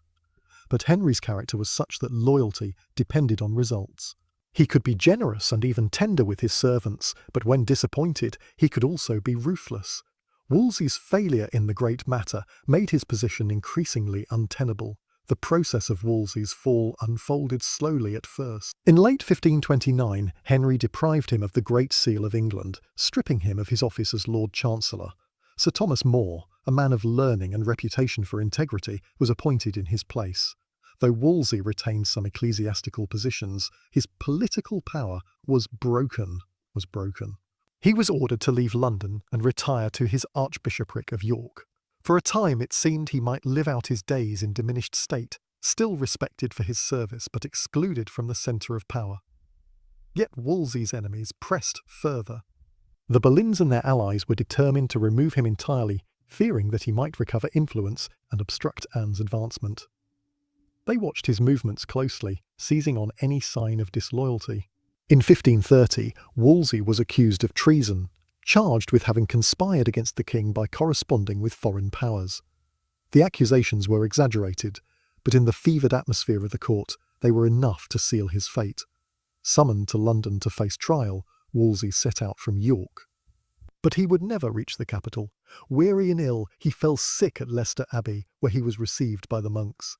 There, on 29 November 1530, he died, aged about 60. His last reported words captured both his loyalty to Henry and his recognition of his own failings. "If I had served my God as diligently as I have done my king, he would not have given me over in my grey hairs." Wolsey's death marked the end of an era. For nearly 20 years he had embodied the grandeur and complexity of Tudor government, balancing diplomacy, finance and domestic policy with remarkable skill. His downfall revealed the peril of serving a king like Henry VIII, whose favour was absolute, but whose disappointment could be deadly. It also cleared the way for new men to rise, men like Thomas Cromwell, who would take up the challenge of solving the great matter in a far more radical fashion.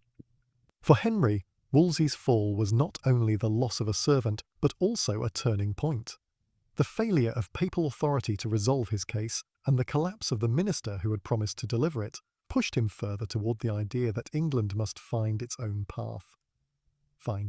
No longer would he rely solely on Rome or on cardinals to secure his desires. Instead, he began to consider more drastic measures that would lead to the reordering of church and state. For Anne Boleyn, Wolsey's fall was a vindication. She had long distrusted him, believing that he sought to block her advancement. With his power broken, her influence over Henry increased. She now stood closer than ever to the throne, though the road ahead was still fraught with difficulty. And for Catherine of Aragon, Wolsey's fall brought little comfort. Though she had resisted with courage and dignity, her position remained precarious. She had gained a temporary reprieve, but Henry's determination had not weakened. The great matter was unresolved, and the king's will was unrelenting. Thus, Wolsey's dramatic downfall was not merely the end of one man's career. It was a milestone in the larger story of Henry's reign, marking the shift from reliance on papal diplomacy to the assertion of royal supremacy. With Wolsey gone, the stage was set for a new chapter, one in which Henry would break not only with his queen, but with the very authority of the Pope himself. Chapter 7. The Fall of Wolsey expanded. To understand fully the magnitude of Wolsey's fall, it is necessary to pause and look back at the extraordinary ascent that made his downfall so striking. For in the story of Thomas Wolsey, one sees both the possibilities and the perils of service under a king like Henry VIII. His life was one of dazzling achievement and spectacular ruin, of a rise from modest beginnings to a height of power few subjects had ever attained, followed by a collapse as sudden as it was complete. Wolsey's early years offer a striking contrast to the noblemen who surrounded Henry's court. Born around 1473 in Ipswich, the son of a butcher and cattle dealer, Wolsey came from a background that would normally have excluded him from high office. Yet from an early age he demonstrated remarkable intelligence and ambition. He studied at Magdalen College, Oxford, where he was ordained a priest. His talents in administration and learning quickly drew attention, and by his mid-20s he was serving as chaplain to powerful patrons.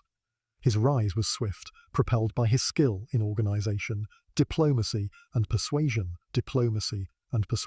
By the time Henry VIII ascended the throne in 1509, Wolsey was already positioned for advancement.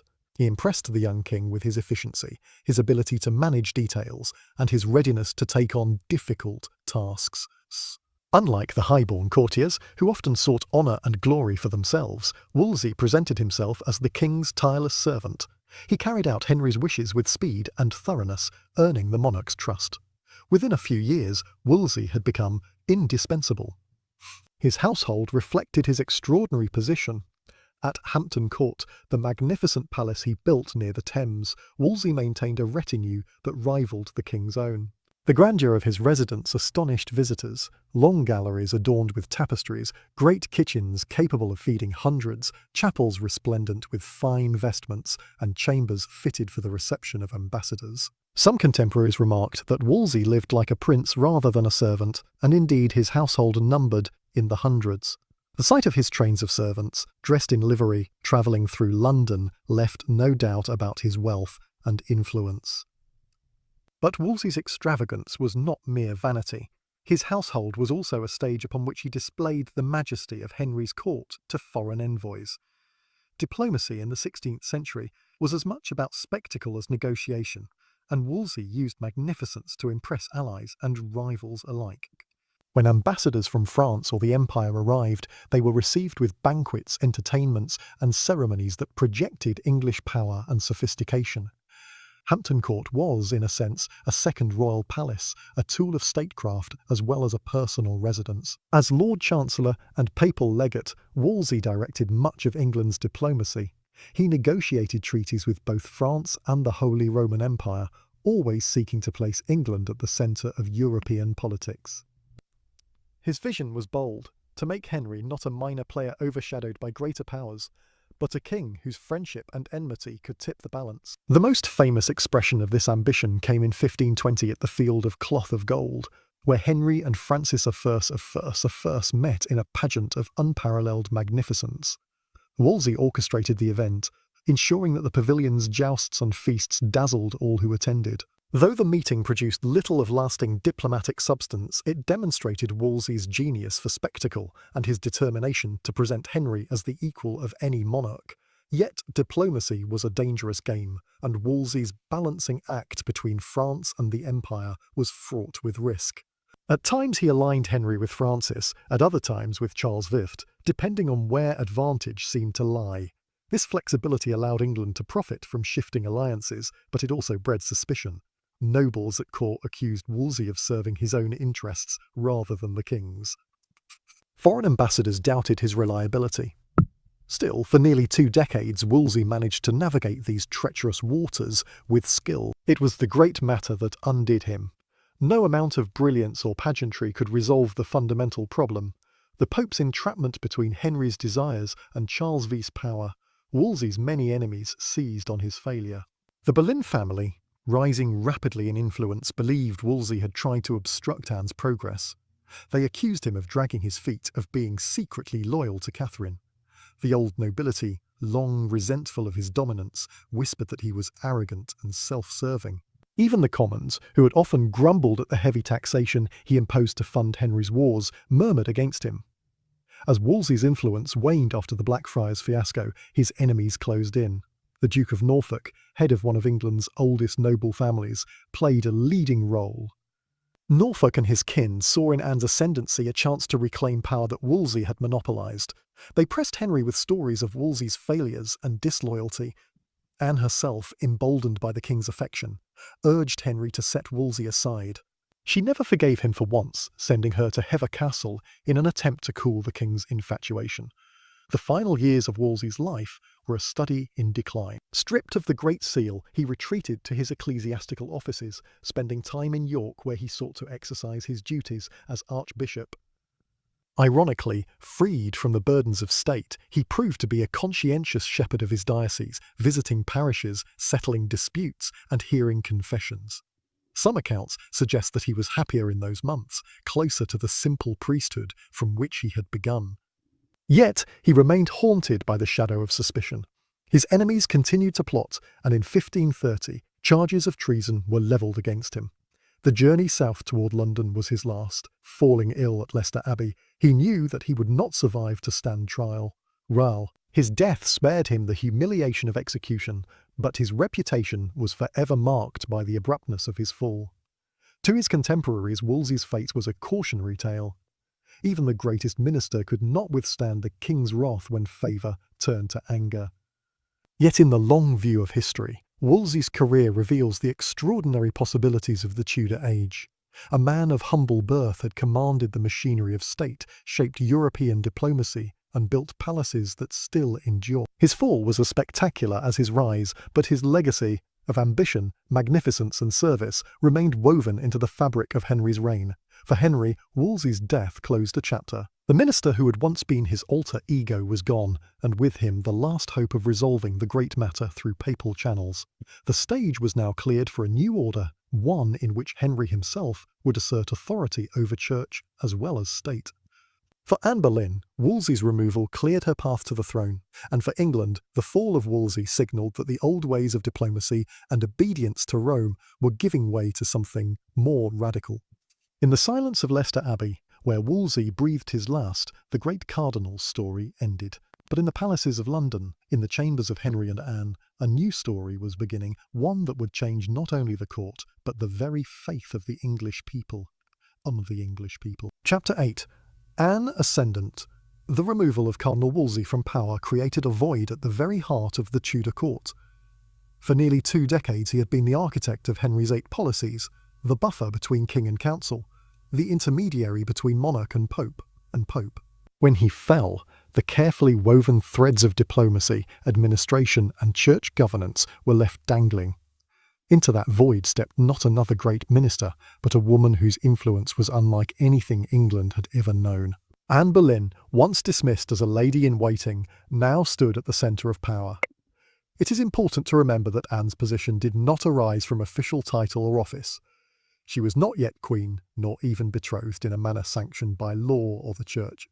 Her authority derived solely from Henry's passion, from the king's conviction that she held the key to his happiness and to the continuation of the Tudor line. This was an unprecedented source of power, fragile and yet immensely potent, because it touched upon the very heart of the monarchy. Anne understood this delicacy. She moved carefully, positioning herself not as a mistress, but as the promise of legitimate renewal. Unlike many women who had captivated kings before, Anne refused to yield her body until marriage. Her refusals were not cold rejections, but part of a carefully crafted strategy. Letters survive in which Henry expressed his frustration and longing, yet always with the assurance that Anne had not compromised her virtue.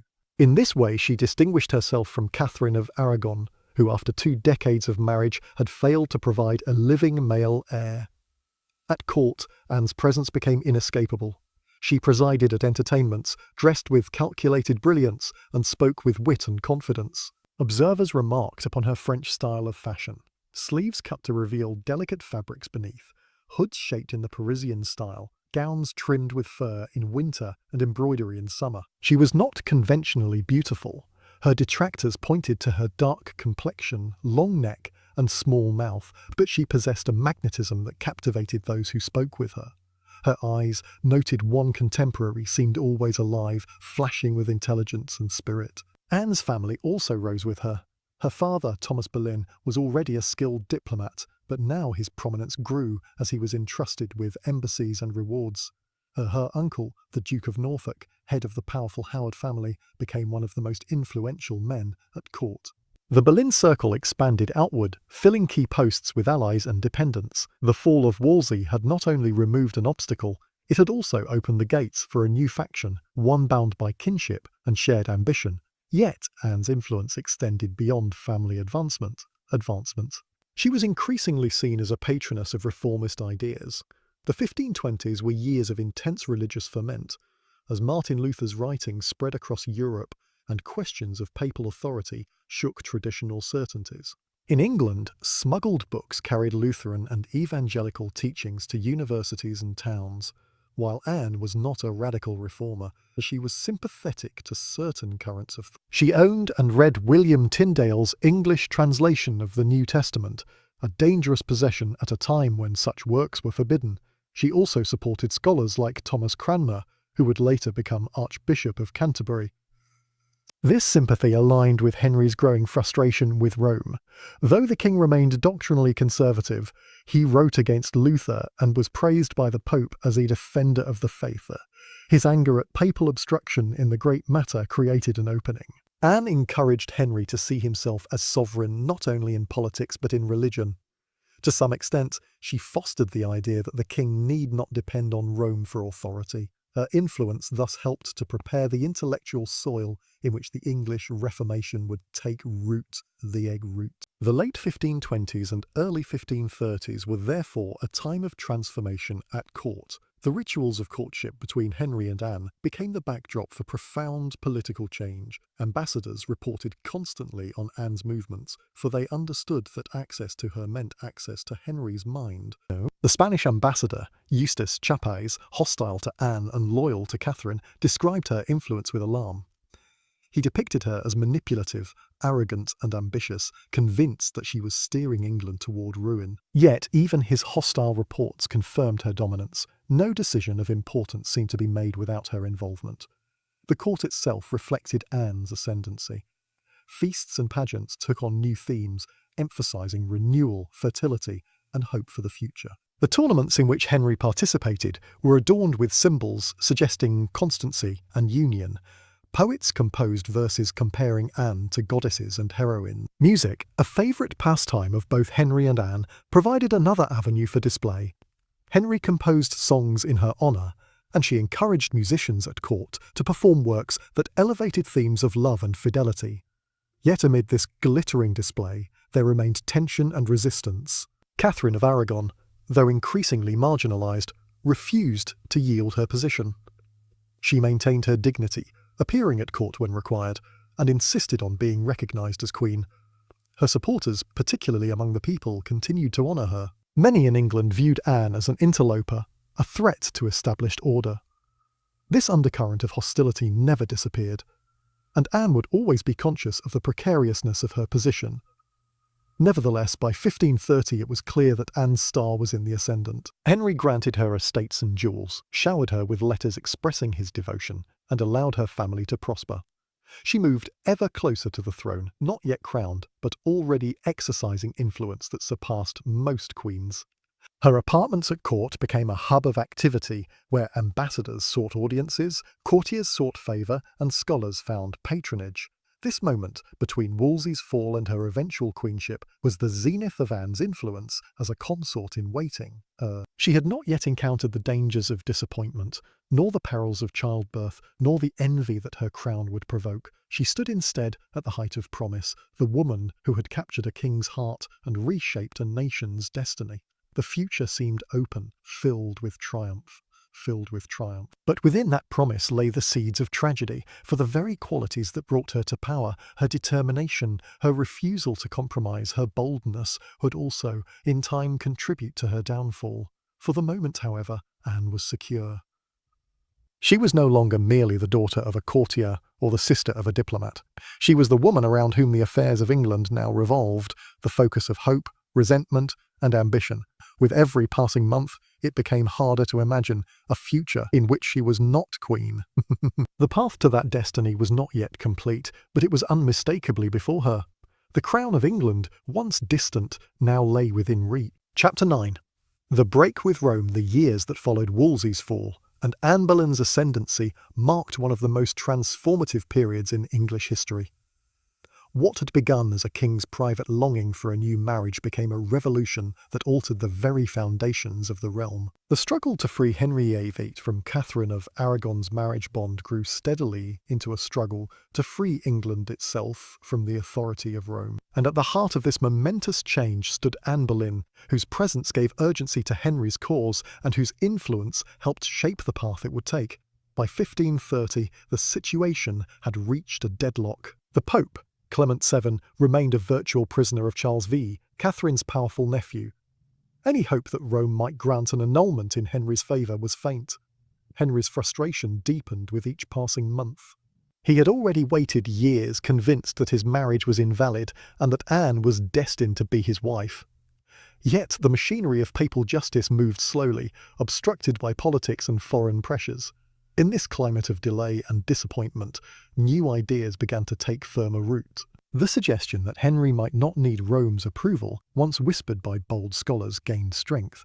Among those who brought such thoughts to the king was Thomas Cranmer, then a relatively obscure Cambridge academic. Cranmer proposed that the question of the king's marriage might be decided not by the Pope, but by the learned universities of Christendom. If doctors of theology across Europe judged that Henry's union with Catherine was unlawful, the king could act upon that judgment without papal sanction. Henry seized upon this suggestion eagerly. Delegations were dispatched to Paris, Bologna, and other centres of learning to gather opinions. The results were mixed, but enough universities supported Henry's case to lend it credibility. Though not decisive, these scholarly endorsements strengthened the king's resolve and weakened the aura of papal necessity. Cranmer, recognised for his boldness and learning, soon rose in favour, and within a few years he would be appointed Archbishop of Canterbury, a crucial ally in what was to come. Anne herself encouraged these movements. She had long been sympathetic to reformist thought, and her influence upon Henry's reading and outlook cannot be overstated. She gave him books that questioned papal supremacy, including works by William Tyndale and other writers whose views challenged the traditional authority of Rome. Henry, though not doctrinally inclined toward Protestantism, was receptive to arguments that bolstered his position as supreme in his own kingdom. He remained a man of orthodox faith in many respects, but he increasingly saw himself as master not only of England's laws but of its church. The king's advisers began to explore legal avenues for asserting royal supremacy. Chief among them was Thomas Cromwell, a man of remarkable administrative skill and political vision, who emerged as one of Henry's most trusted servants after Wolsey's death. Cromwell argued that the English crown had no need to depend upon Rome for authority. The realm, he claimed, was an empire in itself, governed by one supreme head, its king. This notion, though radical, resonated with Henry's growing sense of sovereignty.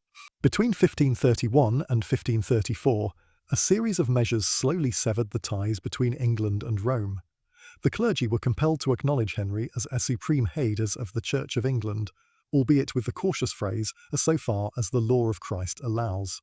Acts of Parliament curtailed appeals to Rome, redirected clerical revenues to the Crown, and declared the king's authority sufficient in ecclesiastical as well as civil matters.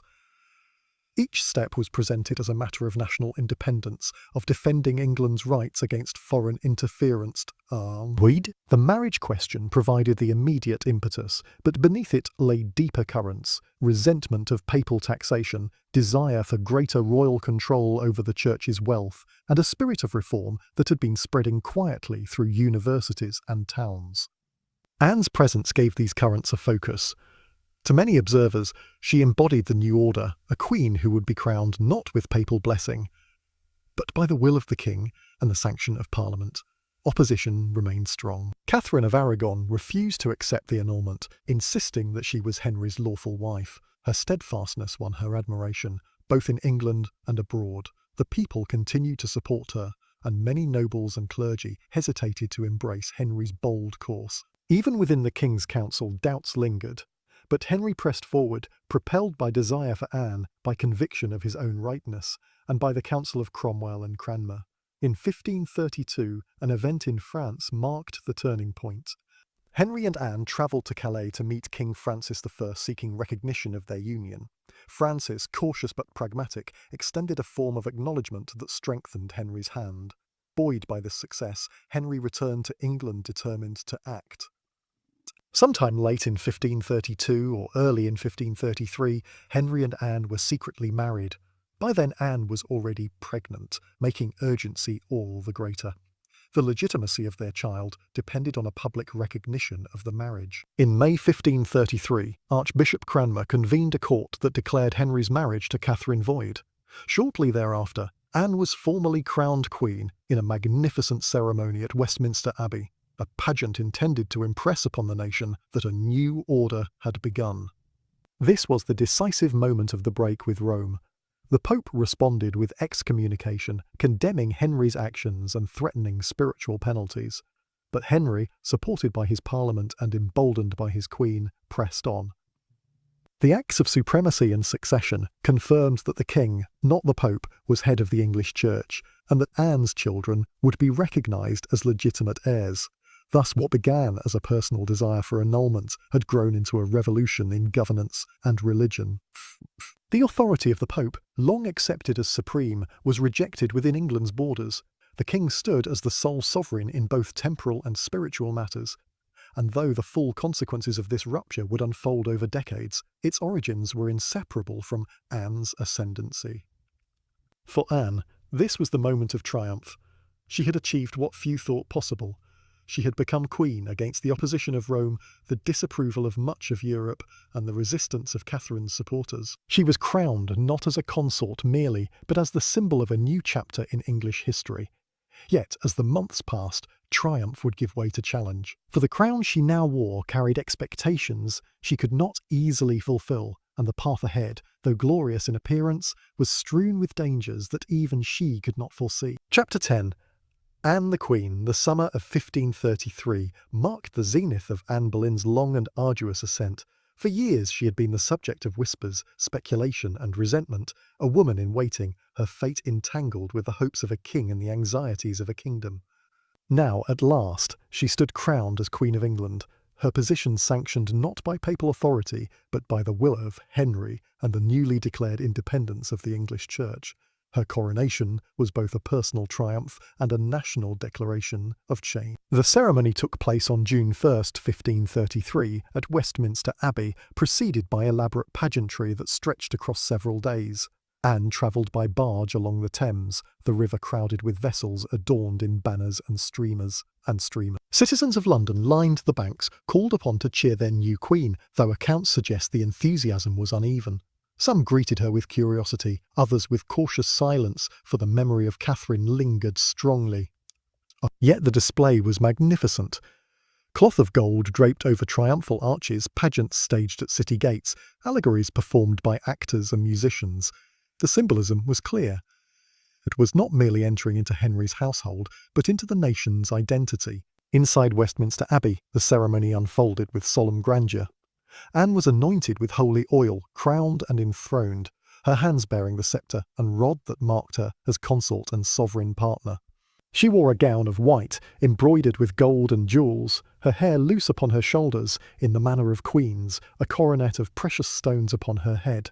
The ritual proclaimed her not as an intruder, but as a rightful monarch, chosen by God's will and confirmed by the authority of king and parliament. Yet beneath the splendour lay unease. Catherine of Aragon was still alive, still claiming to be the lawful wife of Henry, and many in the kingdom agreed. The Pope had declared Henry's marriage to Catherine valid, and Anne's position illegitimate. Among the common people, Catherine's dignity and piety commanded enduring loyalty. Ambassadors noted the muted responses of the crowd, remarking that Anne's triumph was not universally welcomed. The grandeur of the coronation could not entirely mask the reality that her queenship rested on fragile ground. Once installed as queen, Anne faced the daunting responsibilities of her station. She was no longer simply the woman who had captivated Henry, but the consort of a king, expected to bear heirs, manage her household, and play a visible role in the governance of the realm. Her apartments at Greenwich and Whitehall became centres of activity, filled with ladies-in-waiting, courtiers, and petitioners seeking her favour. She dispensed patronage to scholars, reformist clerics, and her family's allies, reinforcing her role as a queen of influence as well as ceremony. Anne's household reflected her tastes and background. The French training of her youth remained evident in her style of dress, the music performed in her chambers, and the refinement of her entertainments. She preferred the French hood, which revealed more of the hairline than the English gable hood, and introduced fashions that set trends across court society. Banquets at her table often featured musicians playing the latest continental compositions, while masques and pageants carried themes of virtue, fertility, and renewal. But beyond matters of taste, Anne was active in the realm of policy. She interceded on behalf of religious reformers, encouraging Henry to protect those who challenged clerical abuses. Scholars like Cranmer and reform-minded clergy found in her a sympathetic ear. She promoted the translation of the Bible into English, supporting the idea that Scripture should be accessible to lay people. Such positions aligned her closely with the currents of the Reformation, and though she was not doctrinally radical, her patronage of reformers gave her a reputation among both allies and enemies as a queen with a cause. Her influence upon Henry remained profound. He consulted her on matters of diplomacy and patronage, and her opinions shaped his perceptions of foreign ambassadors and domestic rivals. At times, contemporaries accused her of arrogance, noting her sharp tongue and readiness to rebuke even powerful figures. To some, she appeared as a partner in rule, not merely a consort, a position that both elevated her and exposed her to hostility. The greatest pressure, however, rested in the matter of succession. Anne was pregnant when crowned, and expectations were high. For years, Henry had longed for a son, and all England awaited the birth with anticipation. Astrologers predicted a male heir. Celebrations were prepared in advance. In September 1533, Anne gave birth at Greenwich Palace. The infant was not the longed-for prince, but a daughter, Elizabeth. Elizabeth. The disappointment was palpable. Henry concealed his frustration with a public display of joy, declaring that sons would follow. But the murmurs at court were undeniable. Catherine's supporters saw vindication. God had not favoured Anne with a male heir. Ambassadors reported the king's displeasure, and some suggested that Anne's triumph would be short-lived. For Anne herself, the moment was bittersweet. She had given Henry a healthy child, one who would one day become Elizabeth I, but at the time her success was measured against the absence of a son. Daily life as queen reflected both splendour and strain. Anne moved between palaces, Greenwich, Hampton Court, Windsor, surrounded by her retinue, engaged in the endless cycle of audiences, entertainments and obligations. She continued to cultivate her image as a queen of elegance and refinement, commissioning jewellery, tapestries and furnishings that reflected her taste. She also took an active role in charitable works, though her generosity was often overshadowed by the hostility of her critics, who painted her as self-serving and ambitious. The opposition she faced was not limited to murmurs among the populace. Within the court, factions remained loyal to Catherine, and in Europe, powerful rulers denounced Henry's marriage. The Pope's excommunication cast a shadow over Anne's queenship, making her not merely a controversial figure, but the focal point of a spiritual and political schism. Every move she made was scrutinised, every misstep magnified. Yet for all the challenges, Anne's position at this moment was secure. She was queen, recognised by law and crowned in ceremony.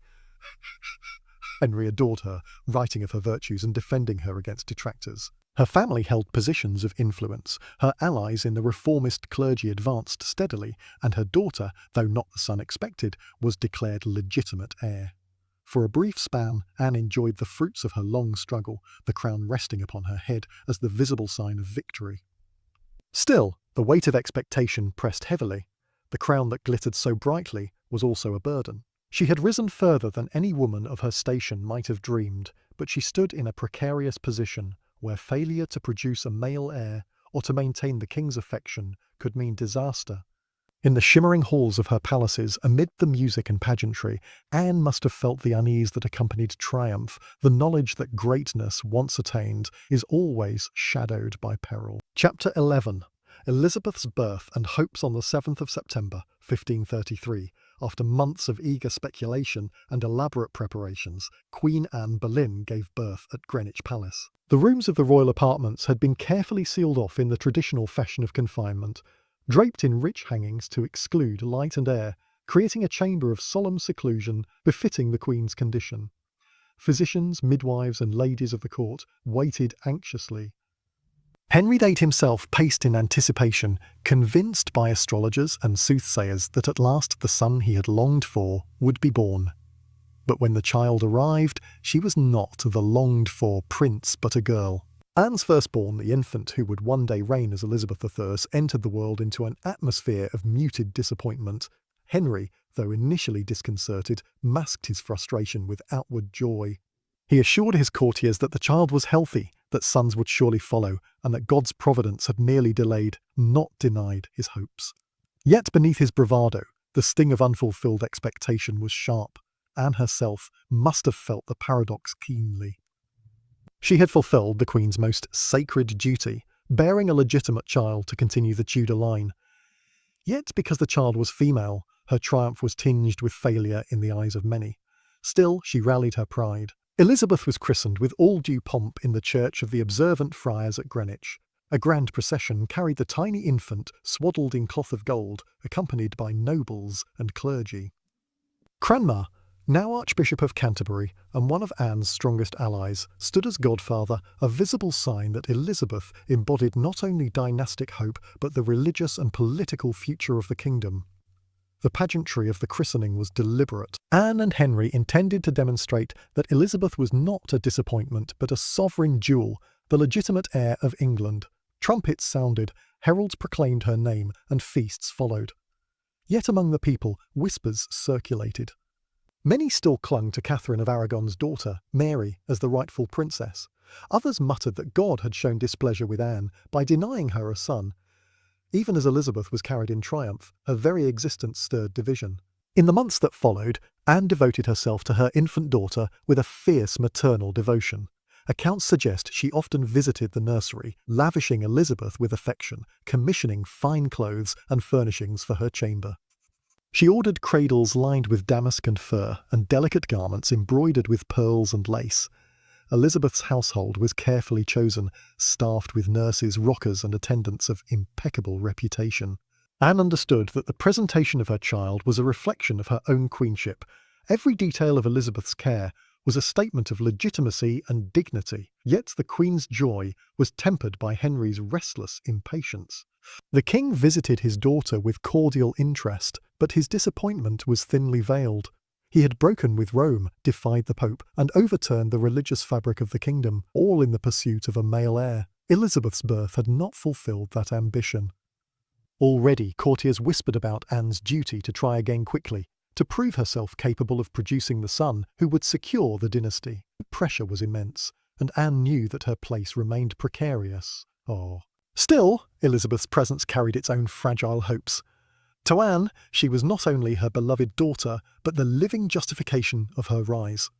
Elizabeth embodied the new order, the break with Rome, the promise of a Tudor future untainted by papal interference. Reformers and allies of Anne looked upon the infant princess with symbolic reverence, imagining that she might one day be the fruit of England's rebirth.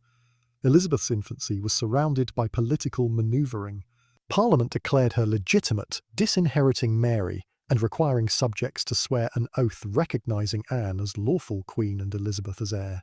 The Act of Succession of 1534 enshrined this new reality, binding the kingdom to acknowledge the little princess as the rightful future sovereign. For Anne, this was a triumph. Her daughter, barely a year old, was already written into law as the hope of England. Yet it also made Elizabeth the focal point of resentment, a child upon whose tiny shoulders the weight of dynastic strife already rested. In these early years, Anne sought to shape Elizabeth's environment with the same reformist ideals she herself cherished.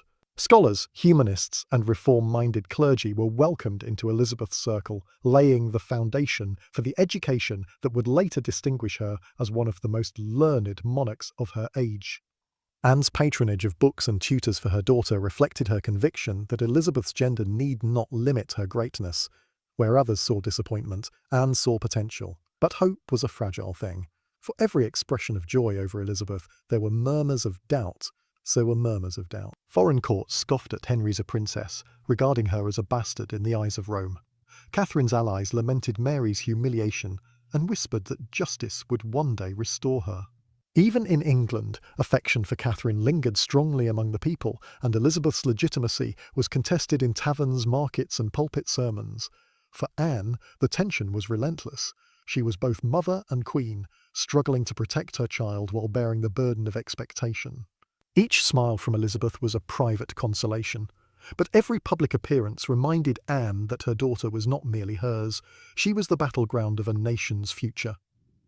In the years to come, Elizabeth's fate would rise and fall with her mother's fortunes. But in these first months and years, she was simply an infant in swaddling clothes, watched over by anxious parents, attended by devoted nurses, and cradled by a mother who saw in her the embodiment of sacrifice, triumph, and hope. Anne may not have borne a son, but in Elizabeth she had given England a child who would, in time, surpass all expectations. Chapter 12. The shadow of disappointment. The birth of Elizabeth had been accompanied by outward ceremony and brave proclamations, yet within the silent corridors of power, shadows lengthened. The months following the princess's arrival were marked not by the secure joy of dynastic triumph, but by murmurs of unease. Henry VIII, though determined to maintain the appearance of satisfaction, could not hide his restlessness for long. His mind turned quickly back to the question of succession, and the absence of a male heir weighed heavily upon both him and Anne. In the Tudor court, expectations for queens were harsh and unforgiving. A queen consort was judged less by her charm or intellect than by her ability to bear sons, and the memory of Catherine of Aragon's early successes, producing a healthy daughter, Mary, and several pregnancies besides, was not far from comparison. Anne, who had fought so hard to secure her place at Henry's side, now found herself tethered to a new and equally perilous test: to produce a boy who would silence the critics, fortify her position, and cement Elizabeth's standing as legitimate princess. The disappointment that Elizabeth was not male gave new energy to Anne's opponents. Catherine of Aragon still lived, her dignity intact, though banished from court. To many she remained the true queen, her daughter Mary the rightful heir. Catherine's refusal to yield, her steadfast piety, and her reputation for virtue stood in sharp contrast to Anne's image, which had never escaped the taint of scandal. Those who had once hesitated now saw in Elizabeth's birth an opportunity. If Anne could not deliver a prince, her star might falter, and the wheel of fortune turn again. Whispers circulated in noble households and the cloisters of monasteries. Was Anne cursed by God for her defiance of the church? Was Henry's marriage to her invalid, and Elizabeth no better than a bastard? Even among reformers, doubts arose. They had staked much on the success of this union, and though they defended Elizabeth's position with vigour, a second failure would weaken their cause. The court became a stage of factions, some eager to uphold Anne's ascendancy, others ready to exploit any misstep.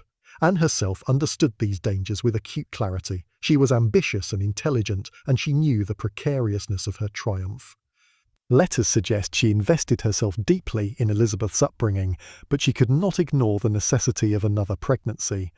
The rhythms of court life resumed, but behind the music and masks, the Queen carried the heavy burden of expectation.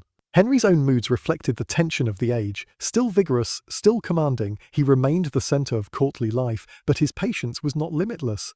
In moments of confidence, he spoke of sons to come, imagining dynasties stretching forward in time. In darker moments, he grew sullen, quick to anger, and suspicious of ill fortune. Those around him noted these shifts with unease, knowing that the king's favour was a dangerous tide capable of drowning even the most secure. In this atmosphere, Anne's enemies found opportunity. Courtiers who had once flattered Wolsey or sympathised with Catherine began to align themselves subtly with Jane Seymour and other quiet figures of the household. The Seymours, an old gentry family from Wiltshire, had risen through service at court. Jane herself was unremarkable in wit or beauty compared to Anne, but she possessed the very qualities that seemed to contrast sharply with the Queen's reputation: modesty, silence, and obedience. In time, these traits would catch Henry's attention, but already they served as a whispered reminder of what some courtiers believed a queen should be. Internationally, too, Anne's position was uneasy. The Emperor Charles V, nephew of Catherine of Aragon, continues to exert pressure upon Henry, urging justice for his aunt and refusing to acknowledge Anne as queen. France, England's ally, offered polite recognition but little enthusiasm, wary of entanglement in Henry's defiance of Rome. The Pope, having excommunicated Henry, declared Elizabeth illegitimate. Thus, beyond England's shores, Anne was regarded less as a rightful consort than as a usurper, her daughter a symbol of defiance and disorder. The practicalities of daily court life went on as always: banquets, tournaments, processions, but behind the glitter lay deep unease. Anne, once the brilliant figure at the centre of Henry's attentions, now endured the scrutiny of whether she could prove her worth in the most fundamental sense. Her wit, her elegance, her intelligence, these had once dazzled the king, but they could not alone secure the Tudor line. The expectation of a son hung like a shadow over every chamber, every whisper, every glance. It was during these years that Anne's miscarriages began to take on tragic weight. The records are incomplete, yet it is clear that she suffered the loss of at least one, perhaps two pregnancies in this period. Each loss deepened her vulnerability. In the hushed corridors of the Queen's apartments, sorrow and anxiety mingled. Henry's sympathy was fleeting, his disappointment unmistakable. Anne wept privately, consoled by her ladies, but the court moved swiftly to interpret each failure as an omen. God, some said, withheld a son because Anne was not the rightful wife. Still, Anne did not yield to despair. She continued to involve herself in matters of policy, supporting reformist clerics, promoting learning, and overseeing charitable works. She argued with Henry, advised him, and at times angered him with her strong opinions, but she never retreated into passivity. Her very willpower, though admired by some, alienated others who whispered that she was too bold, too domineering, too unlike the model of a submissive queen. The shadow of disappointment lengthened as months turned to years. Elizabeth grew in her nursery, a lively and intelligent child, but the court's eyes were already shifting toward the future. What would happen if Anne bore no son? What if Henry's gaze wandered, as it had with other queens and mistresses before her? The king's passion was powerful, but it was not eternal. Thus the stage was set for new rivalries and darker intrigues. Anne, once radiant in her ascendancy, now faced a world that judged her by every swelling of her body, every faint rumour of pregnancy, every miscarriage.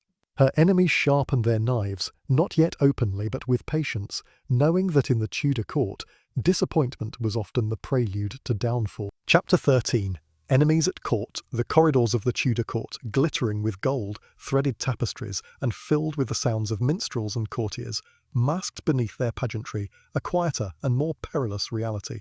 Power in Henry VIII's household was never static. It shifted with each gesture of royal favour, each successful intrigue, each smile or frown from the king. By the mid-1530s, as Anne Boleyn's initial triumph dulled under the shadow of her failure to provide a male heir, the factions opposed to her grew bolder, their networks more visible, their whispers more dangerous. In the earliest days of Anne's queenship, many noble families had adapted swiftly to the new order, bending their loyalties to the rising sun of Henry's passion. Yet loyalty to Anne was rarely born of love. For some, it was necessity, for others, ambition. As the years passed and Elizabeth stood as the lone child of the union, those loyalties frayed. The court was filled with men and women whose fortunes were bound to different claimants, different causes and different visions of the kingdom. Foremost among Anne's enemies was the circle that still clung to Catherine of Aragon and her daughter Mary. Catherine's quiet dignity in exile gave her a moral authority that Anne, with all her brilliance, could never match. To many ordinary people, Catherine remained the rightful queen, Mary, the true princess. In noble households, particularly those connected by blood to the Spanish alliance or to Catherine's old household, loyalty to the discarded queen was both a matter of conscience and of calculated opportunity.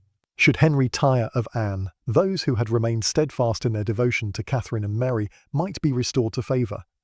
At court, figures such as the conservative Duke of Norfolk, Anne's own uncle, yet often her rival, kept a wary distance. Norfolk had played a role in Anne's rise, but he was pragmatic above all else, concerned with his own survival and advancement. He had little patience for Anne's sharp tongue and independent spirit, and though kinship bound them, it was a brittle bond. Religious divisions deepened the cracks. Reformers clustered around Anne, seeing in her marriage the triumph of their cause, but conservative bishops and noblemen, dismayed by the break with Rome, saw in her a dangerous force undermining the church. The suppression of monasteries, the confiscation of church wealth, and the growing influence of reformist thinkers were all linked in the minds of many to Anne's influence over Henry. Thus, to oppose her was, in part, to resist the religious upheaval she symbolised. In the midst of this, Henry himself became an uncertain anchor. His affections were changeable, and his disappointment in Anne's failure to produce a son opened space for rivals to manoeuvre. Courtiers attentive to his moods sensed the growing strain in the royal marriage. Where once Anne's wit and spirit had delighted the king, her sharp words now too often pricked his pride. Henry valued obedience, and Anne's boldness, so captivating in her assent, now risked offence. It was in this atmosphere that Jane Seymour emerged as a quiet counterpoint.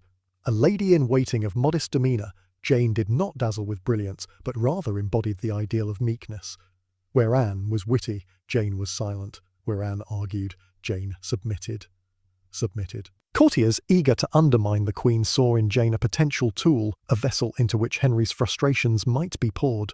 The Seymour family, astute in politics, positioned their daughter carefully, never too bold but always present, a contrast sharpened by Anne's growing unease. Enemies at court operated subtly, rarely in open defiance. They whispered in corridors, exchanged glances at feasts, and allowed rumours to circulate without ever claiming ownership. Stories of Anne's temper, of her miscarriages, of her supposed arrogance spread like smoke, curling into every chamber of the palace. Small incidents became exaggerated, turned into symbols of larger failings. Each whisper was a thread, and together they began to weave the web that would one day entrap her. Meanwhile, Anne's own household, once a source of strength, became vulnerable. Courtiers who had attached themselves to her cause out of expedience began to drift away. Some sought favour with Jane Seymour's circle. Others distanced themselves altogether, unwilling to risk their fortunes on a queen who might soon fall. The isolation of power became more acute, and Anne, though still outwardly resplendent, must have sensed the ebbing tide beneath her feet. Foreign ambassadors, ever the keen observers of English politics, reported the shifts with careful precision.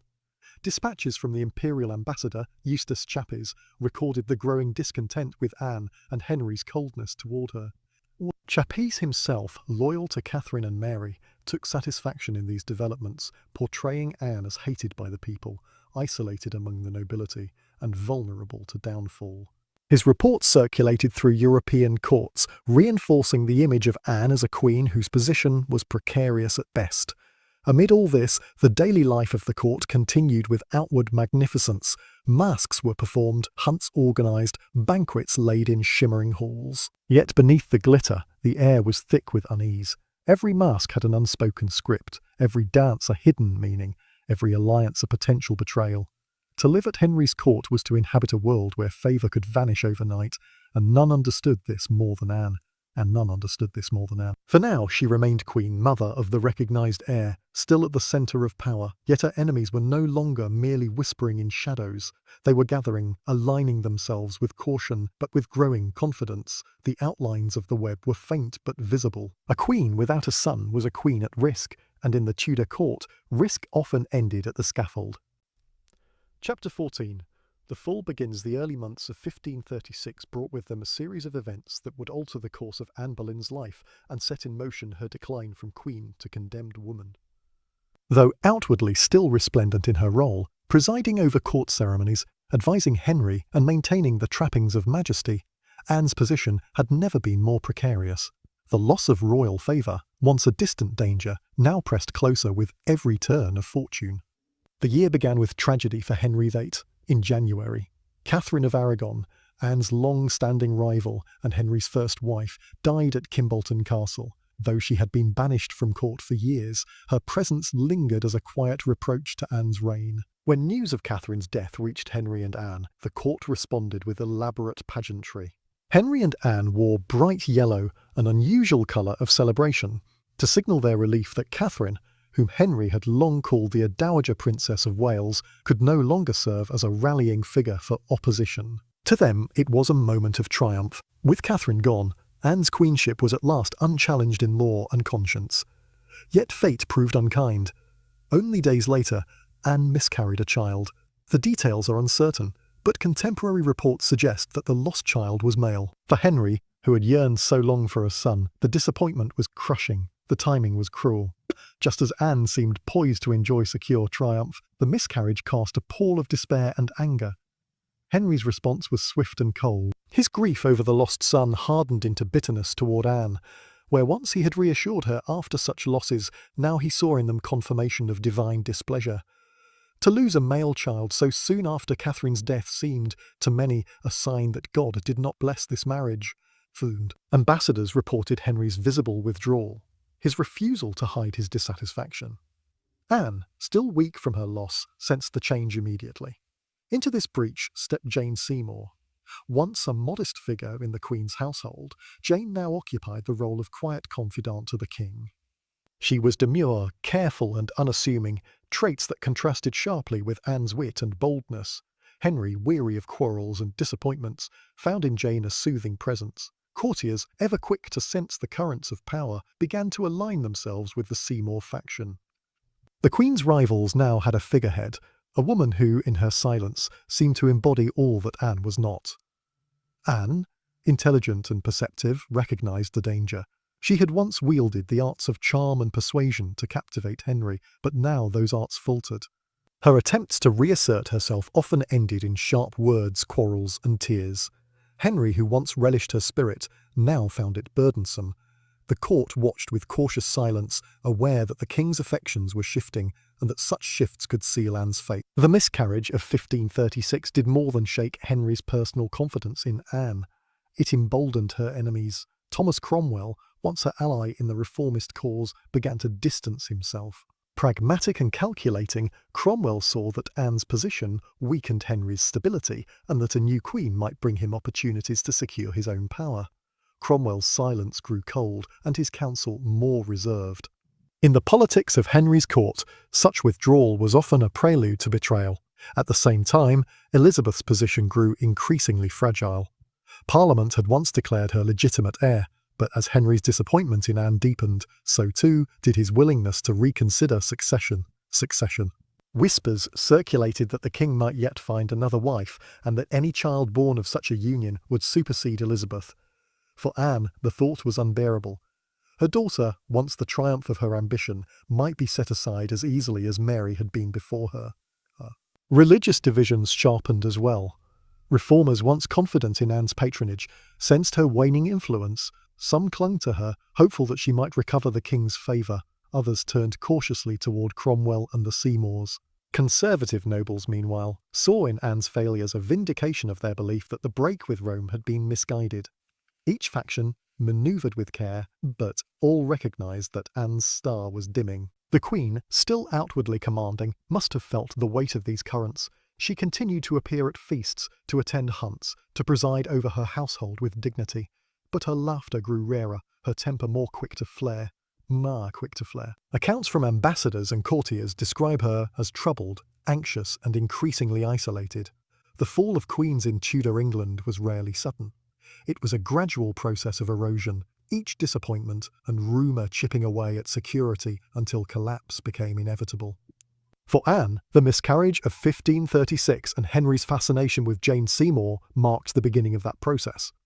The Queen, who had once seemed untouchable, now stood vulnerable, her enemies circling, her husband's affections waning, her every step observed with calculating eyes. So, thus began the slow descent. The pageantry of power still surrounded her, but beneath the gilded surface lay cracks that could no longer be hidden.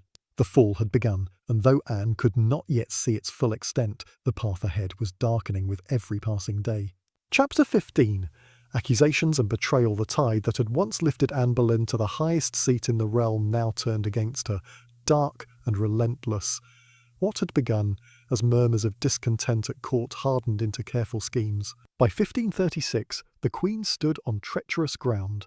Henry's love had cooled, her body had failed to deliver the son he craved, and a new faction, gathered around Jane Seymour, whispered promises of fresh hope.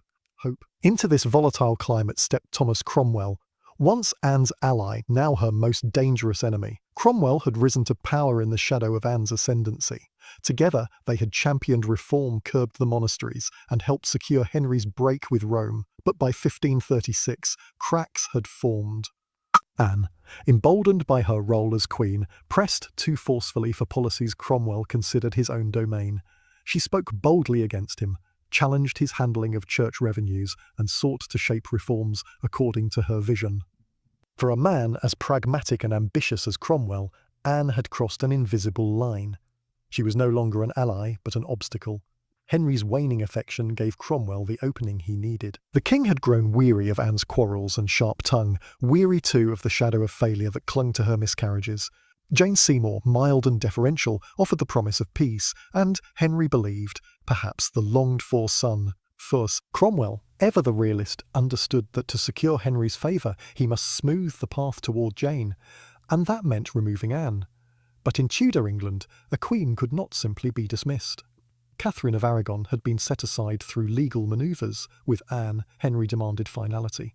Divorce would be an admission of error, undermining the legitimacy of Elizabeth and the entire edifice of the English Reformation. No, Anne must be destroyed, not merely displaced. Thus Cromwell began to weave his web. Quietly, deliberately, he collected whispers and rumours that had long drifted through the court. Anne's wit, once praised, had often strayed into flirtation. Her habit of speaking freely with courtiers could now be twisted into something darker. A careless remark here, a shared glance there. Cromwell knew how to turn shadows into evidence. Soon the names of men close to Anne began to surface. Sir Henry Norris, groom of the stool and trusted confidant of Henry himself, Mark Smeaton, a talented court musician whose devotion to the Queen was easily misrepresented, Sir Francis Weston and William Brereton, young courtiers often seen in her company. Even George Boleyn, Anne's own brother, was whispered against. His closeness to his sister spun into unspeakable accusations. The charges that took shape were grave: adultery, treason, even incest. To accuse a queen of such crimes was to challenge the very heart of monarchy, but Cromwell understood that scandal could destroy where law alone could not. He crafted a case not of truth but of convenience, a narrative that matched Henry's growing disillusionment and offered the king a path to freedom. Henry, whether fully convinced or willfully blind, did not resist. The accusations gave him what he desired most: release from Anne without the stain of another fruitless divorce. His fury, mingled with disappointment and humiliation, made him eager to believe. Where once he had defended Anne against all slander, now he allowed suspicion to fester, his heart already shifting to Jane. At court, the atmosphere thickened with tension. Anne, still unaware of the full storm gathering, sensed danger but could not grasp its scale. She quarrelled with Henry, pleaded for his attention, tried to charm him as she once had. But every effort seemed only to deepen his coldness. Courtiers, once eager to bask in her favour, grew cautious, keeping their distance. Cromwell's preparations continued in secret. The charges were refined, the men marked, the Queen's fate sealed long before she realised the trap closing around her. It was betrayal not in a single act, but in 1,000 quiet steps. each whispered rumour, each cold glance, each legal draft drawn in shadow. The Queen, who had unseated Catherine and changed the faith of England, now faced a darker reckoning. The machinery of her destruction was already grinding into motion, its gears powered by ambition, fear, and Henry's restless desire. Anne's enemies had gathered their strength, and soon the accusations would burst into the open, carrying her toward trial, humiliation, and the scaffold. Chapter 16. Arrest and imprisonment. The end came with startling swiftness. For months, suspicion had been gathering like unseen clouds, but when the storm finally broke upon Anne Boleyn, it did so with a violence that left her stunned. The Queen, who had once commanded the glittering life of Henry's court, was suddenly treated not as sovereign consort, but as a criminal. It was the spring of 1536, a season marked by unease. The death of Catherine of Aragon in January had freed Henry from the lingering shadow of his first marriage. Some had thought this would strengthen Anne's position, for with Catherine gone, no rival could claim the title of Queen. Yet it did not. Instead, the king's eyes, already straying toward Jane Seymour, now fixed there more firmly. The Seymour family, shrewd and cautious, pressed their advantage with silence and deference. In their meekness, Henry found relief from the sharpness of Anne's tongue and the weight of her failures. The machinery of accusation, set in motion by Cromwell, now lurched into action. On May Day, a festival long associated with merriment, jousts and courtly display, Henry attended a tournament at Greenwich. Anne watched from the galleries as the king's champions tilted in the lists. Among them was Sir Henry Norris, one of her closest confidants. He performed bravely, but before the day ended, word reached Henry, whether planted by Cromwell or reinforced by eager informants, that Norris's name was entangled in dark allegations. Suddenly, the king's mood shifted. He departed the festivities without ceremony, leaving Anne confused and unsettled. Norris was taken for questioning. By the following morning, the Queen herself was accused. She was confronted with charges of adultery and treason, though still she could not believe such accusations could be meant in earnest. She, Henry's anointed queen, mother of his daughter, partner in faith and reform, how could she be so accused? Yet the orders were clear. On May 2nd, Anne was arrested and conveyed from Greenwich to the Tower of London. The journey down the Thames was heavy with symbolism. Not so long before, she had travelled this very path in triumph, preparing for her coronation, hailed by crowds, the waterborne pageant, a vision of hope for the new queen. Now she came in disgrace, guarded, silent, with only the slap of the oars against the river to mark her passage. At the Tower, she was received not as monarch, but as prisoner. The Lieutenant of the Tower, Sir William Kingston, escorted her to her lodging.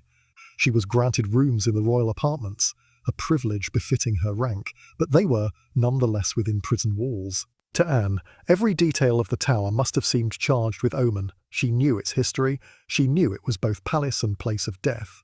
Her composure, so carefully maintained in court, wavered in these first days. Reports from Kingston's letters describe her as at times defiant, at times weeping, her words tumbling out in confusion and disbelief. She proclaimed her innocence, demanded to know what evidence could justify such treatment, and spoke of her shock that Henry could believe such charges. Yet in quieter moments, she lapsed into prayer, or mused aloud about her fate, her words carried faithfully by those assigned to watch her. The arrest did not end with Anne. Within days, Norris, Smeaton, Weston and Brereton were likewise imprisoned. George Boleyn, her brother, was brought in as well. Each man was confined, interrogated and pressed for confessions. Mark Smeaton, under duress, admitted to a liaison with the Queen, though, whether out of fear, pressure or a desperate attempt to save himself, no one could say with certainty. His words, once given, were enough to blacken Anne's name. For Anne, the shock lay not only in her own confinement, but in the realization that those closest to her were being dragged down too. She asked anxiously about the men, expressed disbelief that anyone could suspect her of such things, and clung to the hope that Henry would yet see reason. But Henry's silence was telling. He made no effort to visit her, no gesture of comfort or doubt. His heart had already shifted, and with it, his will. In the Tower, Anne's world contracted. Where once she had commanded a kingdom, now her days were measured by the voices of her guards, the footsteps in the corridors, the letters carried in and out by Kingston. Yet, even in confinement, her spirit flickered. She spoke sharply at times, jested bitterly at others, and even sang snatches of songs, as though determined not to be wholly undone. Still, Beneath the surface, the weight of betrayal pressed upon her. To be accused of treason by her husband, to be abandoned by those she had raised and favoured, to see her brother's name blackened alongside her own, all this she could scarcely comprehend. The woman who had risen so high now stood at the edge of ruin, caught in a web spun by ambition, politics, and Henry's restless desire for change. The tower, with its high stone walls and silent chambers, became the stage upon which her final act would unfold. Anne, who had entered history as Henry's bold and dazzling consort, was now reduced to waiting, watching, and hoping for a reprieve that would never come. The Queen was a prisoner, and her fate was no longer her own. Chapter 17. The Trial. The weeks of May 1536 moved with a grim inevitability. Once Anne Boleyn had been confined within the tower, the course of events seemed set, as if guided by a hand that would brook no deviation. The arrests of her supposed accomplices, the whispered tales at court, the careful preparations by Thomas Cromwell, all of these combined to ensure that what followed would be less a trial in the pursuit of truth and more a performance designed to confirm a verdict already chosen. Anne's trial, like all state trials of the Tudor era, was as much a spectacle as a legal proceeding. The charges levelled against her were grave: adultery with multiple men, incest with her brother George, and, most damning of all, plotting the king's death. To betray Henry was to betray England itself, for the king's body was not merely mortal, it was the vessel of sovereignty, the keystone of the entire political and religious order. Preparations began with the indictment, a lengthy document detailing supposed encounters, each named with specific dates and places. The precision of these charges was meant to impress, but upon closer inspection, many details faltered, soon countered. Some incidents alleged were said to have occurred at times when Anne was known to be elsewhere, even recovering from childbirth. Others strained credulity in their frequency or circumstance. Yet in the charged atmosphere of 1536, such inconsistencies mattered little. The trial was set in the Great Hall of the Tower of London, a space chosen for its gravity and its containment. The accused were to be tried before peers, men of rank, who owed their titles and loyalty to Henry. The outcome, unspoken but certain, was expected to align with the king's will. Anne was brought forth first. She dressed with care, choosing garments of rich black velvet trimmed with ermine, a costume that conveyed both dignity and mourning. Witnesses later remarked on her composure. Though pale, she carried herself with the same grace that had once captivated Henry. Her voice, when she spoke, was steady. She faced her accusers directly, neither cowed nor arrogant, but with a calmness that surprised many. The charges were read, each one striking like a blow. Adultery with Mark Smeaton, with Norris, with Weston, with Brereton, even with her own brother. Conspiracy to poison the king, a plot to bring about Henry's death, and thereby to marry one of her supposed lovers. To the people of the 16th century, such accusations were not merely scandalous, they were monstrous, a betrayal of both bed and crown. Anne responded firmly.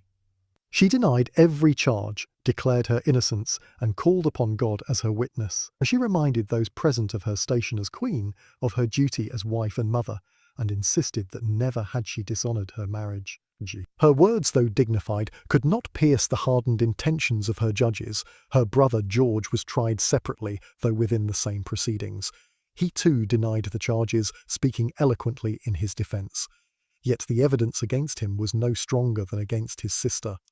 Still, the verdict was foregone. The peers of the realm, 26 in number, rendered their judgment. To a man, they declared both Anne and George guilty. The sentence was death, for Anne, by burning or beheading, at the king's pleasure. For George, execution by the axe.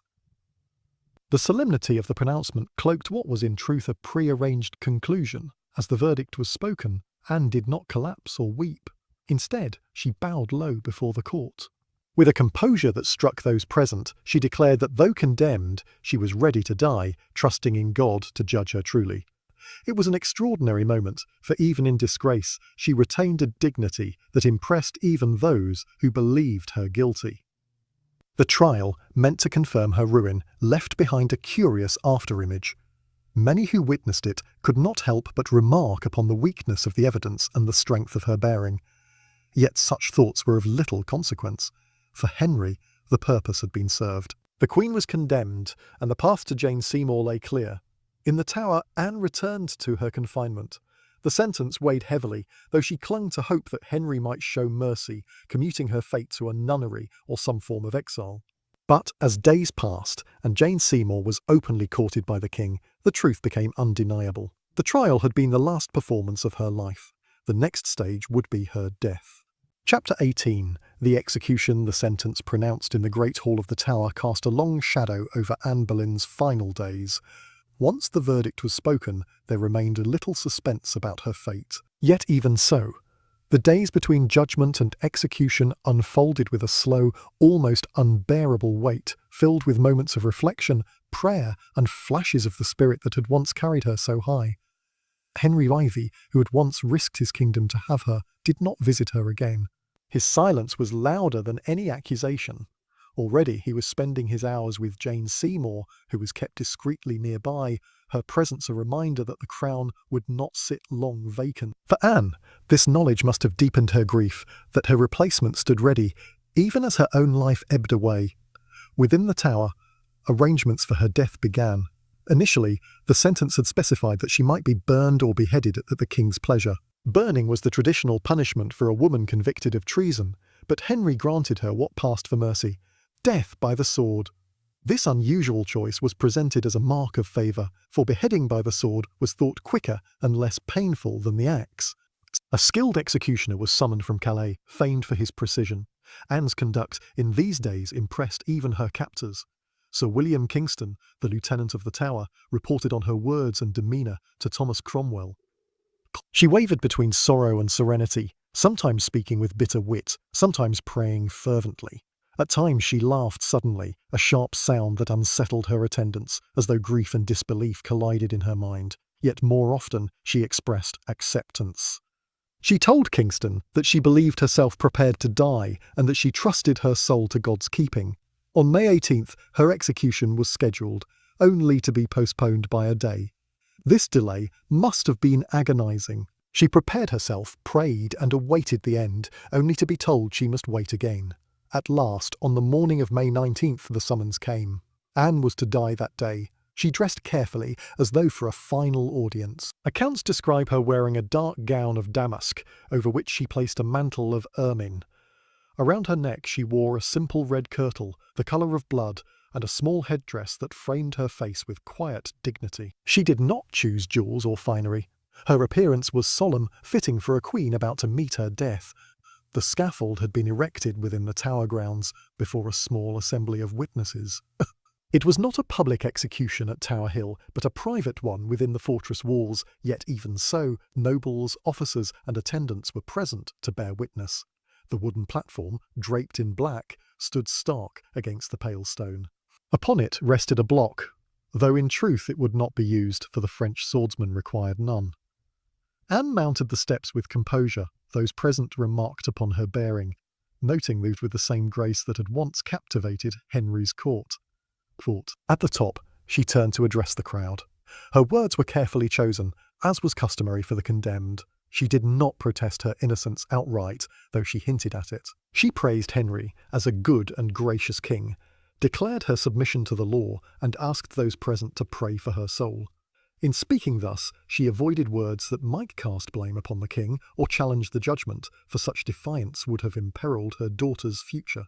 When her address was finished, Anne knelt upon the scaffold. She removed her headdress, tucking her long hair beneath a linen cap.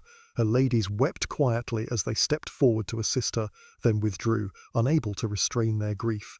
Anne herself remained calm. She knelt upright, not resting her head upon a block, for none was needed. The executioner, a man practised in his art, moved with precision. To distract her from fear, he called for his sword, though it was already in his hand. In that instant, as her eyes turned away, the blade flashed, swift and sure. One stroke severed her head from her body. So ended Anne Boleyn, once the dazzling hope of a new dynasty, now reduced to a fallen queen. Her body was hurriedly placed in an arrow chest, too small for the purpose, and buried within the chapel of St. Peter ad Vincula, inside the tower walls. No monument was raised, no grand ceremony observed. Only silence broken by the grief of her few loyal attendants. Outside the tower, life moved swiftly on. That very day, Henry dressed in white, a symbol of renewal, and within a fortnight he was married to Jane Seymour. For the king, Anne's death closed one chapter and opened another. For England, it left behind a memory both troubling and enduring. Anne's final days and her manner of death imprinted themselves upon those who witnessed them. Some saw her as guilty and justly punished. Others, struck by her composure, doubted the justice of the charges. In the years to come, her fate would be remembered as both tragedy and cautionary tale, a reminder of how swiftly fortune turned in the Tudor court, and how dangerous it was to stand too close to the crown. Chapter 19. Legacy. When the French swordsman's blade fell on that May morning in 1536, Anne Boleyn's body was consigned to the earth within the tower walls. Her enemies no doubt expected her memory to sink with her into silence, remembered only as a cautionary tale of overreaching ambition. Fun. Yet history seldom obeys the wishes of those who write its first drafts. The legacy of Anne Boleyn proved too complex, too enduring to vanish with her hurried burial. In death, she became both spectre and symbol. Maligned as a schemer, yet remembered as the mother of one of England's greatest monarchs. In the immediate aftermath of her execution, Anne's name was steeped in scandal. Henry VIII had moved quickly to erase her presence from the realm. Her emblems, the falcon crowned, the entwined initials of H carved into palace walls, were chiselled away. Her motto, the most happy, vanished from public display. At Hampton Court and Whitehall, masons were ordered to strip away reminders of the Queen who had fallen. To the courtiers who had once bowed before her, it was prudent to speak of her little if at all. The official narrative painted Anne as guilty beyond doubt. Chroniclers close to the king described her as corrupt, wanton, a seductress whose sins had endangered the crown itself. Even in Europe, ambassadors reported her disgrace with a mixture of shock and grim satisfaction. To Catherine of Aragon's supporters in Spain, Anne's fall seemed a just punishment, divine retribution for her role in supplanting the first queen. Yet beneath these official accounts, alternative whispers endured. Many had seen Anne's trial and found the evidence wanting. Others had noted her composure at the scaffold, her dignity in death. Could such a woman truly have been guilty of the monstrous charges laid against her? The doubts lingered, whispered among her ladies, among reformers, and among those who had admired her wit and courage. Most enduring of all was her legacy through her daughter. Elizabeth, scarcely 3 years old at the time of her mother's execution, was declared illegitimate and removed from the succession. Yet she survived, growing quietly in the shadow of disgrace, until fate turned again. When Elizabeth ascended the throne in 1558, Anne's memory was suddenly reborn. The once disgraced queen became retrospectively the progenitor of England's Gloriana. Elizabeth never spoke openly of her mother.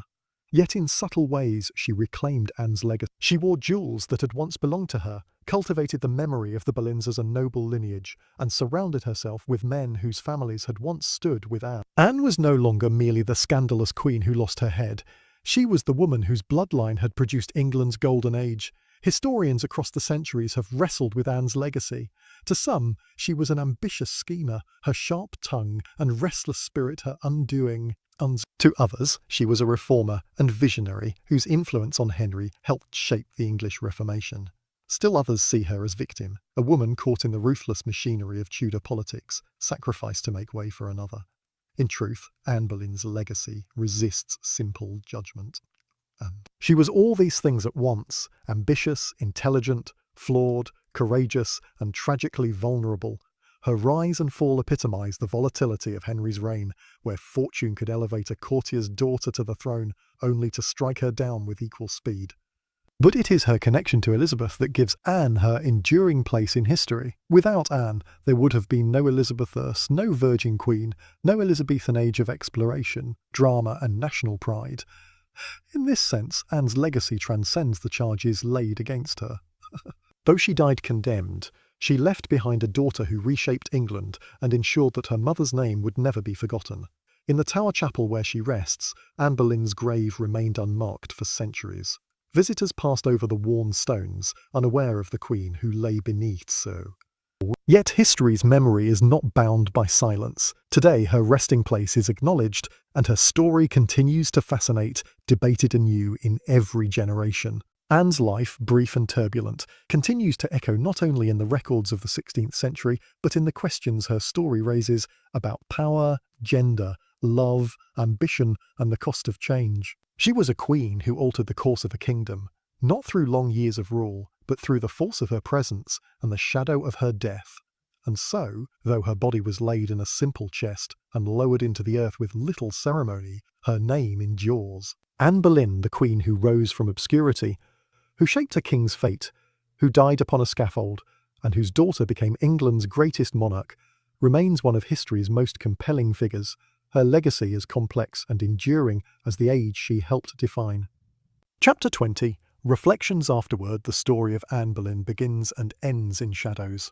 She first steps into history as a girl at court, glimpsed in the margins of letters and chronicles, and she departs it upon a scaffold, her body hurriedly buried in the chapel floor. Between those shadows lies a brief, dazzling arc, an ascent that shook kingdoms and a fall that reshaped them.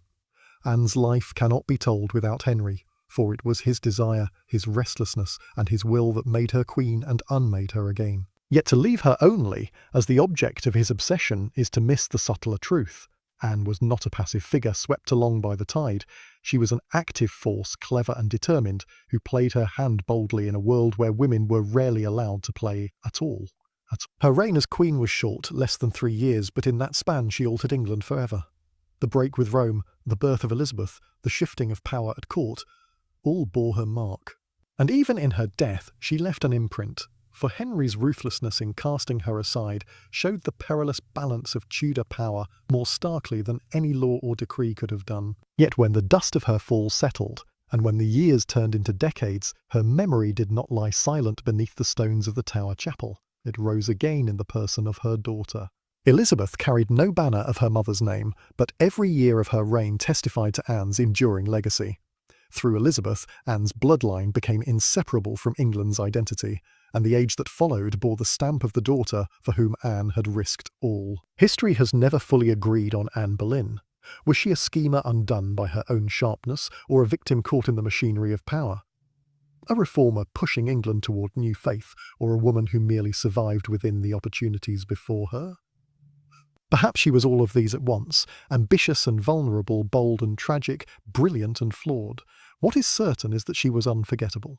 5 centuries after her death, she still compels attention. Scholars debate her, artists paint her, novelists imagine her voice, and travellers pause before the slab of stone that marks her resting place in the tower.